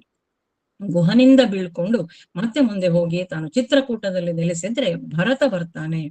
ಭರತ ರಾಮರ ಆ ಸಮಾಗಮನವನ್ನು ಕಗ್ಗದಲ್ಲಿ DVG ಅವರು ಕೂಡ ಬರೀತಾರೆ. ನನಗೆ ಸಂಸ್ಕೃತ ಗೊತ್ತಿಲ್ಲ, ಸಂಸ್ಕೃತದಲ್ಲಿ ಬೇರೆ ಬೇರೆ ರೀತಿಯಾದಂತಹ ವ್ಯಾಖ್ಯಾನಗಳನ್ನು ಓದಿ ಹೇಳಿ ಗೊತ್ತಿಲ್ಲ. ನಾನು ನೋಡುವಂಥದ್ದು ವಚನ ಸಾಹಿತ್ಯ, ಕನ್ನಡದಲ್ಲಿ ಏನೆಲ್ಲ ಲಭ್ಯ ಉಂಟು ಅದರ ಕಡೆಗೆ ಗಮನ. ಕಗ್ಗದಲ್ಲಿ ಕೊಡ್ತಾರೆ, ಭರತನಿಗೆ ಇದ್ಯಾವುದೂ ಗೊತ್ತಿಲ್ಲ. ದಶರಥ ಇಲ್ಲಿ ರಾಮನ ನೆನಪಲ್ಲಿಯೇ ತಾನು ಕೊನೆ ಉಸಿರೆಳೆದಿದ್ದಾನೆ. ದಶರಥ ಇಲ್ಲ, ಈಗ ಭರತ ಹೋಗಿರುವಂತದ್ದು, ಭರತನೂ ಇಲ್ಲ, ಮಾವನ ಮನೆಗೆ ಹೋಗಿದ್ದಾನೆ, ಅವನನ್ನು ಕರೆಯಿಸಲಾಗುತ್ತದೆ. ಇಲ್ಲಿ ಬಂದು ನೋಡಿದ್ರೆ ರಾಮನಿಲ್ಲದ ಅಯೋಧ್ಯೆ ಭರತನಿಗೆ ಬೇಡ, ನೀನು ರಾಜನಾಗು ಅಂತ ಹೇಳಿದ್ರೆ ಭರತ ಒಪ್ಪಿಕೊಳ್ಳುವುದಿಲ್ಲ. ನಾನು ಕರ್ಕೊಂಡು ಬರ್ತೇನೆ ಅಣ್ಣನನ್ನು ಅಂತ. ನೋಡಿ, ಇವತ್ತು ಯಾವುದೇ ಆಸ್ತಿ ಪಾಸ್ತಿ ಇಲ್ಲದೆ ಕಚ್ಚಾಡಿಕೊಳ್ಳುವಂತ ಅಣ್ಣ ತಮ್ಮಂದ್ರು, ಆದ್ರೆ ಆ ಅಯೋಧ್ಯೆ, ಸಮಸ್ತ ಅಯೋಧ್ಯೆ, ಸಂಪದ್ಭರಿತವಾದಂತ ಅಯೋಧ್ಯೆ ಭರತನಿಗಾಗಿ ಕಾದು ಕೂತಿದೆ. ಭರತನಿಗೆ ಪಟ್ಟಾಭಿಷಿಕ್ತನಾಗಬಹುದಿತ್ತು, ಆದ್ರೆ ಭರತನಿಗೆ ಅದು ಬೇಡ. ಭರತ ಸಮಸ್ತ ಸೈನ್ಯವನ್ನು ಸಜ್ಜುಗೊಳಿಸಿ ಎಲ್ಲಿ ನೋಡಿದರಲ್ಲಿ ಭರತನನ್ನು ಅನುಮಾನದಿಂದ ನೋಡ್ತಾರೆ. ಇವನ ಕಾರಣದಿಂದ ಕೈಕೇಯಿ ಕಳಿಸಿದ್ಲು ಕಾಡಿಗೆ ರಾಮನನ್ನು ಅಂತ. ಆದ್ರೆ ಆ ಭರತ ಎಲ್ಲೆಲ್ಲ ಅವಮಾನವನ್ನು ಸಹಿಸ್ತಲೇ ಚಿತ್ರಕೂಟಕ್ಕೆ ತಾನು ಬಂದಿದ್ದಾನೆ, ರಾಮನನ್ನು ಮರಳಿ ಕರ್ಕೊಂಡು ಹೋಗ್ತೇನೆ ಅಂತ. ಅಲ್ಲೆಲ್ಲೋ ಒಂದು ಕಡೆ ರಾಮ ಇದ್ದಾನೆ ಅಂತ ಹೇಳುವಂಥದ್ದು ಗೊತ್ತಾಗ್ತದೆ. ಸಮಸ್ತ ಸೈನ್ಯದ ಜೊತೆಯಲ್ಲಿ ಬಂದ್ರೆ ಸೈನ್ಯವನ್ನೆಲ್ಲ ಕೆಳಗಡೆ ನಿಲ್ಲಿಸಿ ಆ ಬೆಟ್ಟವನ್ನು ಹತ್ತಿ ಚಿತ್ರಕೂಟವನ್ನು ಭರತ ಬರುವಂತಹ ಆ ಒಂದು ಸನ್ನಿವೇಶ ರಾಮಾಯಣದಲ್ಲಿ ನಾವು ಓದಬೇಕು. ಚಿತ್ರಕೂಟಕ್ಕೆ ಹೋದವರು ಚಿತ್ರಕೂಟದಲ್ಲಿ ಬರೇ ಕಲ್ಲು ಮಣ್ಣು, ಆ ಬರೇ ಬೋಳು ಗುಡ್ಡೆ ಅಂತ ನಾವು ಮಾತಾಡುವುದಲ್ಲ. ರಾಮಾಯಣ ಓದಿದ್ರೆ ಚಿತ್ರಕೂಟವನ್ನು ನಾವು ನೋಡುವಂತಹ ಆ ಒಂದು ದೃಷ್ಟಿಯೇ ನಮ್ಮದು ಬದಲಾಗುತ್ತದೆ. ಅಲ್ಲೆಲ್ಲ ಭಗವಂತ ಬರಿಗಾಲಲ್ಲಿ ನಡೆದಿದ್ದಾನೆ ಅಂತ ಓಡೋಡಿಕೊಂಡು ಬರ್ತಾನೆ ಭರತ. ಅಲ್ಲಿ ಬಂದು ರಾಮನ ಮುಂದೆ ನೆಲದಲ್ಲಿ ಹೊರಳಾಡಿ ಅಳುತ್ತಾನೆ, ನನಗೆ ಬೇಡ ಅಯೋಧ್ಯೆ, ನನಗೆ ಬೇಡ, ನೀನಿಲ್ಲದ ಆ ಸಾಮ್ರಾಜ್ಯ ನನಗೆ ಬೇಡ, ನಿನ್ನದು ಅಯೋಧ್ಯೆ ಅಂತ. ಆವಾಗ ಶ್ರೀರಾಮಚಂದ್ರ ಸ್ವಾಮಿ ಭರತನ ನೆತ್ತಿಯನ್ನು ಆಘ್ರಾಣಿಸಿ ಎಷ್ಟು ಸುಂದರವಾಗಿ ಬರೀತಾರೆ ಅಲ್ಲಿ. ರಾಮನು ಭರತನು ತಬ್ಬಿಕೊಂಡ ತಂದು ಪ್ರೇಮಾಶ್ರು ಉಕ್ಕಿ ಧರೆಗಿಳಿದು ಬಂದಂದು ಸೀಮೆಯನ್ನು ಮುಟ್ಟಿತಲ ಬಾಂಧವ್ಯ ಸೌಂದರ್ಯ ಕ್ಷೇಮವದು ಜೀವಕ್ಕೆ ಮಂಕುತಿಮ್ಮ ಅಂತ. ಆಕಾಶದಲ್ಲಿ ನಿಂತಹ ಎಲ್ಲಾ ದೇವತೆಗಳು ಕೂಡ ಪುಷ್ಪವೃಷ್ಟಿಯನ್ನು ಮಾಡ್ತಾರಂತೆ. ದಶರಥ ನೀನು ಧನ್ಯ ಅಂತ, ಅದು ಎಂತ ಮಕ್ಕಳನ್ನು ಪಡೆದಿದ್ದಿ ಅಂತ. ರಾಮನಿಲ್ಲದ ಅಯೋಧ್ಯೆ ಭರತನಿಗೆ ಬೇಡವೇ ಬೇಡ. ಪಾದುಕೆಯನ್ನು ತೆಗೆದುಕೊಂಡು ಹೋಗ್ತಾನೆ. ಪಾದುಕೆಯನ್ನು ಬರುವಾಗ್ಲೇ ತೆಕ್ಕೊಂಡು ಬಂದಿದ್ದಾನೆ. ಇಲ್ಲಿ ಕಾಲಲ್ಲಿದ್ದ ಪಾದುಕೆ ತೆಗೆದುಕೊಂಡು ಹೋಗುವುದಲ್ಲ, ದಶರಥ ಹಾಕ್ತಾ ಇದ್ದಂತಹ ಚಿನ್ನದ ಪಾದುಕೆ.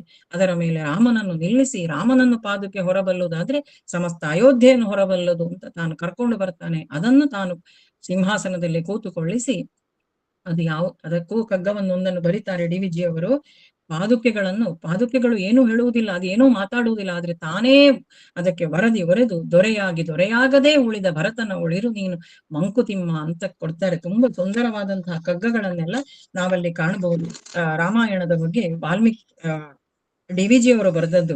ಧರೆಯೇ ಕೋಸಲ ಪರಬ್ರಹ್ಮನೇ ರಘುವರನು, ಭರತನ ಒಲು ಅನುಪಾಲನ ಕ್ರಿಯೆ ನಾವು, ಅರಸನೋಳಿಗ ನಮ್ಮ ಸಂಸಾರದ ಆಡಳಿತ, ಅರುಷದಿ ಸೇವಿಸಲು ಮಂಕುತಿಮ್ಮ ಅಂತ. ಈ ಧರೆಯೇ ಕೋಸಲ ಅಂದ್ರೆ ಅಯೋಧ್ಯೆ, ಈ ಧರೆಯೇ ಅಂತ. ಪರಬ್ರಹ್ಮನೇ ರಘುವರನು, ನಮ್ಮನ್ನಿಲ್ಲಿ ಕಳಿಸಿದಂತಹ ಭಗವಂತನೇ, ಆತನೇ ಶ್ರೀರಾಮಚಂದ್ರ. ಭರತನ ಹಾಗೆ ಆತ ಕೊಟ್ಟಂತಹ ಕೆಲಸವನ್ನು ಮಾಡ್ತಾ ಇರುವಂತಹ ಉಳಿಗದವರು ನಾವು ಅಲ್ವಾ. ಅದನ್ನು ನಾವು ಸಂತೋಷದಿಂದ ಮಾಡಬೇಕು ಅಂತ ನಮ್ಗೆ ಡಿ.ವಿ.ಜಿ. ಅವರು ಕರೆ ಕೊಡ್ತಾರೆ. ಭರತ ಅಲ್ಲಿಂದ ಪಾದುಕೆಯನ್ನು ತೆಗೆದುಕೊಂಡು ಬಂದು ತಾನು ನಂದಿಗ್ರಾಮದಲ್ಲಿ ತಾನು ವಾಸ ಮಾಡ್ತಾನೆ, ಅಯೋಧ್ಯೆಯಲ್ಲಿ ಅಲ್ಲ.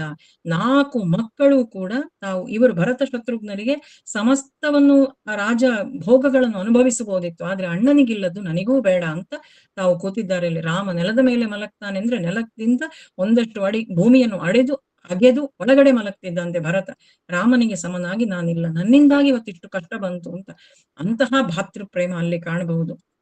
ಮುಂದೆ ಶ್ರೀರಾಮಚಂದ್ರ ಸ್ವಾಮಿ ಅನೇಕ ಋಷಿಗಳನ್ನೆಲ್ಲ ಭೇಟಿಯಾಗುವಂಥದ್ದು, ಸುತೀಕ್ಷ್ಣರು, ಶರಧನ್ವರು, ಇದೆಲ್ಲ ನಮ್ಗೆ ಗೊತ್ತು. ರಾಮನಿಗಾಗಿ ಬಂದಂತಹ ಸ್ವರ್ಗದಿಂದ ಬಂದಂತಹ ವಿಮಾನವನ್ನು ಕೂಡ ಬಿಟ್ಟು ಕಾಯ್ತಾ ಇದ್ರಂತೆ ಶರಧನ್ವರು. ಇವರೆಲ್ಲರ ಭೇಟಿಯನ್ನು ಆಗುತ್ತಾ, ಸುತೀಕ್ಷ್ಣರ ಭೇಟಿಯನ್ನಾಗ್ತಾ ಮುಂದೆ ಬಂದು ನಿಲ್ಲುವಂತ ದಂಡಕಾರಣ್ಯ ಪಂಚವಟಿಗೆ. ಇಷ್ಟೊತ್ತಿಗೆ 12 ವರ್ಷಗಳ ಆ ವನವಾಸ ಅಂತ ಹೇಳುವಂಥದ್ದು ಮುಗಿದು ಹೋಗಿರ್ತದೆ. ಪಂಚವಟಿಗೆ ಬಂದಿದ್ದಾನೆ ಶ್ರೀರಾಮ. ಅಲ್ಲಿ ಶೂರ್ಪಣಖಿಯು ಬರುವಂಥದ್ದು ಇದೆಲ್ಲ ನಮ್ಗೆ ಗೊತ್ತು. ಶೂರ್ಪಣಖಿ ಬಂದಾಗ ಅಲ್ಲಿಯೂ ಅಷ್ಟೇ ಶ್ರೀರಾಮಚಂದ್ರ ಸ್ವಾಮಿ ಆ ಶೂರ್ಪಣಖಿಗೆ ಬುದ್ಧಿವಾದವನ್ನು ಹೇಳ್ತಾನೆ, ಹೀಗೆ ಮಾಡಬೇಡ ಅಂತ. ನಾನು ಏಕಪತ್ನಿ ವ್ರತಸ್ಥ ಅಂತ. ರಾಮ ಎಲ್ಲಿಯೂ ಕೂಡ ಕಾಡಲ್ಲೇ ಇದ್ರೂ ಕೂಡ ತಾನು ತನ್ನ ವ್ರತಗಳನ್ನು, ನೇಮಗಳನ್ನು, ನಿಷ್ಠೆಯನ್ನು ಬಿಟ್ಟವನಲ್ಲ. ಮುಂದೆ ಶೂರ್ಪಣಖಿಗೆ ಅವಮಾನವಾದಾಗ ಹೋಗಿ ರಾವಣನಿಗೆ ದೂರನ್ನು ಕೊಡುವಂಥದ್ದು, ಖರದೂಷಣಾದಿಗಳು ಬರುವಂಥದ್ದು, 14,000 ರಾಕ್ಷಸರನ್ನು ಆ ಜನಸ್ಥಾನದಲ್ಲಿ ದಂಡಕಾರಣ್ಯದಲ್ಲಿ ಶ್ರೀರಾಮನೊಬ್ಬನೇ ವಧಿಸುವಂಥದ್ದು, ಇದೆಲ್ಲ ನಮ್ಗೆ ಗೊತ್ತು. ಅಲ್ಲಿಂದ ಮುಂದೆ ಸೀತಾಪಹರಣ ಆಗುವಂಥದ್ದು. ರಾವಣ ತಾನೇ ಬರ್ತಾನೆ, ಮಾರೀಚನನ್ನು ಕರ್ಕೊಂಡು ಬರ್ತಾನೆ. ಮಾರೀಚ ಹೇಳುವಂತಹ ಬುದ್ಧಿವಾದದ ಮಾತುಗಳು ಅಲ್ಲೆಲ್ಲ ನಮಗೆ ಸಂದೇಶ ಉಂಟು. ಕಡೆಗೆ ಸೀತಾಪಹರಣವಾಗ್ತದೆ. ಸೀತಾಪಹರಣವಾದಾಗ ರಾಮ ಮಾಡುವಂತಹ ವಿಲಾಪವನ್ನು ಓದಬೇಕು. ಮತ್ತೆ ರಾಮನ ಮೇಲೆ ನಾವು ಹೇಳಬೇಕು, ರಾಮ ಸೀತೆಗೆ ಕಷ್ಟ ಕೊಟ್ಟ ಅಂತ. ನಾವಿವತ್ತು ಹಾಡನ್ನು ನೋಡ್ತೇವೆ, ಸಿನಿಮಾದಲ್ಲೂ ಬರ್ದಿದ್ದಾರಲ್ಲ, ನಿರ್ದಯಿ ರಾಮ ಅಂತ. 14 ವರ್ಷ ವನವಾಸದಿಂದ ಮರಳಿ ಬಂದಳು ಸೀತೆ, ಕಷ್ಟ ಕೊಟ್ಟ ರಾಮ. ಎಲ್ಲಿ ರಾಮ ಕಷ್ಟ ಕೊಟ್ಟ? ಇಲ್ಲೆಲ್ಲ ರಾಮ ಸೀತಾರಾಮನಾಗಿದ್ದಾನೆ. ನಾವು ಗಮನಿಸಬೇಕು. ಕೊನೆಯಲ್ಲಿ ಆತ ರಾಜಾರಾಮ, ಕೇವಲ ತನ್ನ ಸುಖವನ್ನು ಮಾತ್ರ ನೋಡುವವನಲ್ಲ ರಾಮ. ಸೀತಾ ವಿಯೋಗವಾದಾಗ ಶ್ರೀರಾಮಚಂದ್ರ ಸ್ವಾಮಿ ಎಲ್ಲಾ ಗಿಡಗಳಲ್ಲಿ, ಮರಗಳಲ್ಲಿ, ಗೋದಾವರಿ ನದಿಯಲ್ಲಿ, ಪ್ರತಿಯೊಂದು ಪಶುಗಳಲ್ಲಿ, ಪಕ್ಷಿಗಳಲ್ಲಿ, ಪ್ರತಿಯೊಂದರಲ್ಲೂ ತಾನು ರೋಧಿಸ್ತಾ ಹೋಗಿ ಕೇಳ್ತಾನೆ, ನನ್ನ ಸೀತೆಯಲ್ಲಿ? ಸೀತೆ ನಿಮ್ಮನ್ನು ಇಷ್ಟು ಮುದ್ದು ಮಾಡ್ತಿದ್ಲಲ್ಲ, ಪ್ರೀತಿಸ್ತಿದ್ಲಲ್ಲ, ಆಕೆಯನ್ನು ಯಾರು ಕೊಂಡೋಗಿದ್ದಾರೆ, ನನಗೆ ಸೂಚನೆಯನ್ನು ಕೊಡಿ ಅಂತ. ಆವಾಗ ಗೋದಾವರಿ ನದಿಯನ್ನು ಬತ್ತಿಸಿ ಬಿಡ್ತೇನೆ ಅಂತ ಒಂದು ಬಾರಿ ಕೋಪ ಮಾಡ್ಕೊಳ್ತಾನೆ. ಅದೆಷ್ಟು ಪ್ರೀತಿ ಇತ್ತು ರಾಮನಿಗೆ. ಸೀತೆ ಒಬ್ಬಳೇ ಪತ್ನಿ ನನಗೆ ಸಾಕು ಅಂತ ತಾನು ಏಕಪತ್ನಿ ವ್ರತಸ್ಥನಾಗಿ ತಾನು ಕೂತ್ಕೊಂಡಿರ್ಲಿಲ್ವ ಶ್ರೀರಾಮ? ಆಕೆಯನ್ನು ಅಷ್ಟೊಂದು ಬಯಸ್ತಾನೆ. ಎಷ್ಟು ಅಶ್ರುಧಾರೆ, ಮರಗಳನ್ನು ಹಿಡ್ಕೊಂಡು ಅಳುವಂತದ್ದೆಷ್ಟು. ನಮಗೆ ಕಣ್ಣ ನೀರು ಬರ್ತದೆ ರಾಮಾಯಣವನ್ನು ಓದಿದ್ರೆ. ಹಾಗೆ ಹೋಗ್ತಾ ಆಕೆಯನ್ನು ಹುಡುಕುತ್ತಾ ಇರ್ಬೇಕಿದ್ರೆ ಪ್ರಕೃತಿ ತೋರಿಸ್ತದೆ, ದಕ್ಷಿಣ ದಿಕ್ಕಿಗೆ ಮುಖ ಮಾಡಿ. ಎಲ್ಲ ಜಿಂಕೆಗಳು ಆಚೆ ನೋಡ್ತವೆ, ದಕ್ಷಿಣ ದಿಕ್ಕಿಗೆ ಕೊಂಡೋಗಿದ್ದಾನೆ.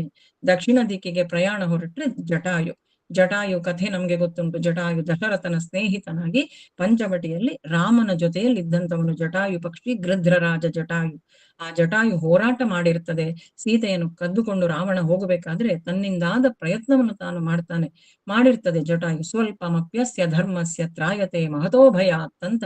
ಧರ್ಮ ಕಾರ್ಯದಲ್ಲಿ ನಾವು ಮಾಡುವಂತ ಇಷ್ಟು ಚಿಕ್ಕ ಪುಟ್ಟ ಹೆಜ್ಜೆಯು ಕೂಡ ನಮಗೆ ಮಹತ್ತರವಾದಂತಹ ಲಾಭವನ್ನು ಪುಣ್ಯವನ್ನು ತಂದು ಕೊಡುತ್ತದೆ ಅಂತ ಜಟಾಯು ಅದಕ್ಕೆ ಸಾಕ್ಷಿ. ಕೊನೆ ಉಸಿರನ್ನು ಹಿಡಿದಿಟ್ಟುಕೊಂಡು ಕಾಯ್ತಾ ಇತ್ತಂತೆ ರಾಮನಿಗಾಗಿ. ರಾಮ ಬಂದು ನೋಡುವವನು ಆ ಪಕ್ಷಿ ಅಂತ ನೋಡದೆ, ನೋಡಿ ಅಲ್ಲಿ ಹೇಳಿದಾಗೆ ಭಗವಂತ ಭಕ್ತಿಯಲ್ಲಿ ಯಾವುದನ್ನು ನೋಡುವುದಿಲ್ಲ, ಆ ಪಕ್ಷಿಯನ್ನು ತನ್ನ ತೊಡೆಯ ಮೇಲೆ ಇರಿಸಿಕೊಂಡು ಅದನ್ನು ಸಮಾಧಿ ಮಾಡಿ ಅದನ್ನು ಸಂತೈಸಿ ಅದರ ರಕ್ತವನ್ನು ಒರೆಸಿ, ಎಲ್ಲಿ ನನ್ನ ಸೀತೆ ಹೇಳಲಿಕ್ಕಾಗುವುದಿಲ್ಲ ಜಟಾಯುವಿಗೆ. ರಾವಣ ಅಂತ ಅಷ್ಟೇ ಹೇಳಿ ತಾನು ಪ್ರಾಣ ಬಿಡ್ತದೆ. ಆದ್ರೆ ಆ ಜಟಾಯುವಿಗೆ ಅಂತ್ಯ ಸಂಸ್ಕಾರವನ್ನು ಮಾಡ್ತಾನೆ, ಅಲ್ಲೇ ಬಿಸಾಡಿ ಹೋಗ್ಲಿಲ್ಲ. ಈಗ ರಾಮನಿಗೆ ರಾಮನ ಕಷ್ಟ ದೊಡ್ಡದು, ಆದ್ರೆ ತನ್ನ ಕಷ್ಟ ದೊಡ್ಡದು. ತನ್ನ ಪತಿಯನ್ನು ಹುಡುಕಬೇಕು ಅಂತ ತನಗಾಗಿ ತನ್ನ ಜೀವವನ್ನೇ ಬಿಟ್ಟಂತ ಆ ಪಕ್ಷಿಯನ್ನು ಅಲ್ಲೇ ಬಿಟ್ಟು ಹೋಗ್ಲಿಲ್ಲ. ದಶರಥನನ್ನು ಕಳ್ಕೊಂಡಕ್ಕಿಂತ ಹೆಚ್ಚು ನೋವು ನನಗಾಯಿತು, ಸೀತಾ ವಿಯೋಗದಿಂದ ಇಂತ ಹೆಚ್ಚು ನೋವು ನನಗಾಯ್ತು ಇವತ್ತು ಅಂತ ಜಟಾಯುವಿನ ಅಂತ್ಯ ಸಂಸ್ಕಾರವನ್ನು ಪೂರ್ತಿ ಶಾಸ್ತ್ರೋಕ್ತ ಮಾಡಿದಂತಹ ರಾಮಚಂದ್ರ ಮುಂದುವರೆದು ಅಲ್ಲಿಂದ ಹೋಗುವಂಥದ್ದು, ಶಬರಿಯ ಭೇಟಿಯಾಗುವಂಥದ್ದು ನಮಗೊತ್ತು. ಶಬರಿಗಾಗಿ ಈ ರಾಮಾವತಾರ ಆದದ್ದು ಕೇವಲ ರಾವಣ ಸಂಹಾರಕ್ಕಾಗಿ ಅಲ್ಲ, ಶಬರಿಯ ಪ್ರೀತಿ ಕಾಯ್ತಿತ್ತು ನೋಡಿ. ಸುತೀಕ್ಷ್ಣರು, ಶರಧನ್ವರ ಅವರೆಲ್ಲರೂ ಕಾಯ್ತಾ ಇದ್ರು. ಆ ಅಹಲ್ಯೆಯ ಶಾಪ ಮುಕ್ತಳಾಗ್ಬೇಕಿತ್ತು ಅಹಲ್ಯೆ. ಇದೆಲ್ಲದಕ್ಕೋಸ್ಕರ ರಾಮಾವತಾರ ಆದದ್ದು. ಯಾವ ಕಾಲದಿಂದ ಶಬರಿ ಕಾಯ್ತಾ ಇದ್ಲು. ಹಣ್ಣುಗಳನ್ನು ಒಣಗಿಸಿ ಇಟ್ಟಿದ್ಲು ಅಂತ ವಾಲ್ಮೀಕಿ ರಾಮಾಯಣ ಹೇಳ್ತಾರೆ. ಶುಷ್ಕ ಫಲಾನಿ, ಈ ಎಂಜಲು ಹಣ್ಣು ಅಂತ ಹೇಳುವುದಿಲ್ಲ, ಆದ್ರೆ ಎಂಜಲು ಹಣ್ಣು ಅಂತ ಬೇಕಾದ್ರೂ ನಾವು ತೆಗೆದುಕೊಳ್ಳುವ. ಭಕ್ತಿಗೆ ಯಾವುದಾದ್ರೂ ಆಡ್ ಮಾಡಿದ್ರೆ ವಿಚಾರಗಳು ಅದೆಲ್ಲ ಸಂತೋಷವೇ ಅಂತ ಅನ್ನಿಸ್ತದೆ ನನಗೆ. ಹಾಗಾಗಿ ಆ ಹಣ್ಣನ್ನು ತಾನು ಸೇವಿಸ್ತಾನೆ. ಕೌಸಲ್ಯ ನೆನಪು ನನಗಾಯಿತು ಅಂತ, ಎಷ್ಟು ಸಮಯವಾಯಿತು ನಾನು ತಾಯಿಯ ಮುಖ ಕಾಣದೆ, ಇವತ್ತು ತಾಯಿಯನ್ನು ಕಂಡಂತಾಯಿತು ಅಂತ ಶಬರಿಯಿಂದ ಬೀಳ್ಕೊಂಡು ಬರುವಂಥದ್ದು.